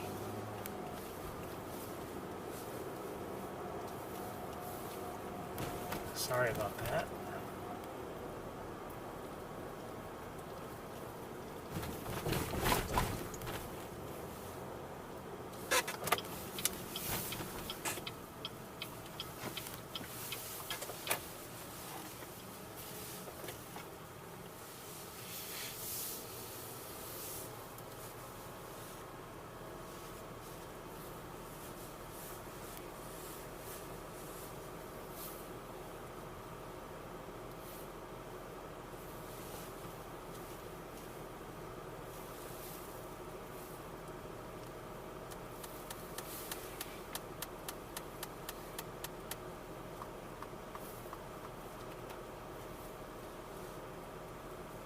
Actually, we didn't together see any red-tailed hawks today, did we? No, I don't think so.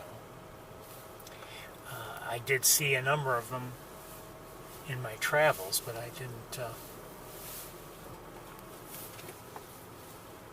I don't believe we saw any together. We did see, we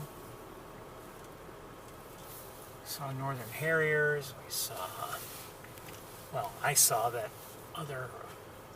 Looked like might have been a merlin, but it may have been I don't know if it was a Cooper's hawk or not here on the campus. Probably was. We may have seen a peregrine while we were on Route 31. I think we did. We definitely saw some eagles today. Some swans, although we didn't get nice close-ups or anything. Both, I would say, both tundra swans and trumpeter swans. I believe we even heard a gray catbird at Sapsucker.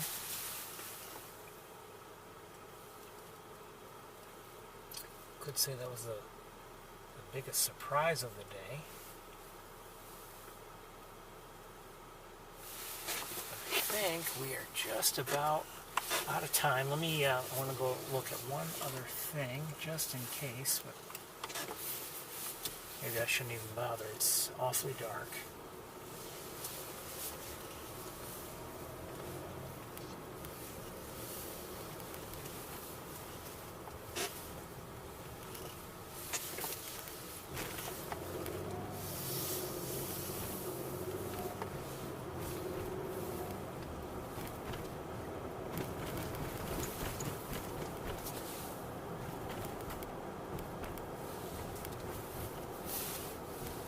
Would have been nice to see our hawks today, but it just wasn't.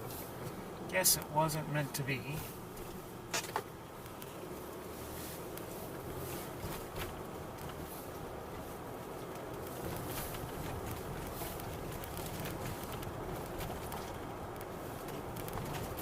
I have enjoyed the day overall. As usual, I would have liked to have seen more, but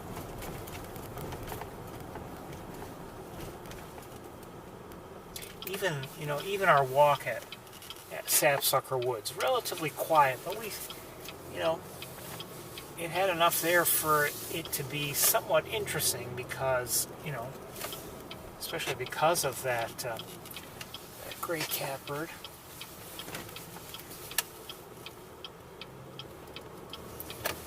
Always wonder when there's a bird like a gray catbird, or there had been, I haven't seen in several days a report, but there had been somewhere near Seneca Lake a black-crowned night heron, juvenile. You wonder, why is it there? That's a bird that shouldn't be around in the colder months like this.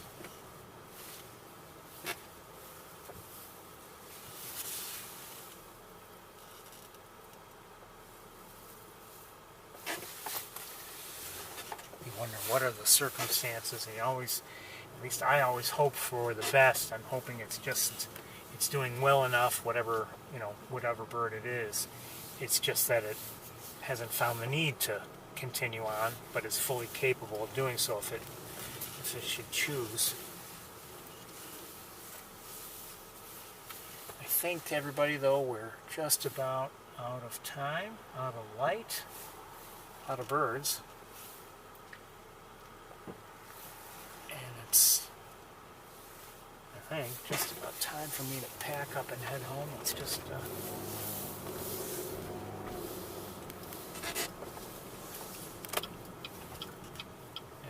It's a little too dark to see anything anymore. I can see silhouettes and that's just about it. I think I'm going to wish you all well. I hope you've enjoyed the day. As I said, I'm sorry we couldn't have seen our hawks.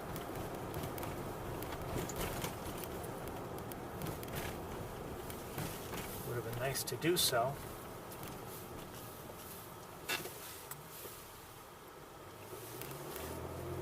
Maybe next time. Everyone, I want to wish you all well. Have a great night and a great week. And we will see you next time. Take care, everybody. Bye-bye.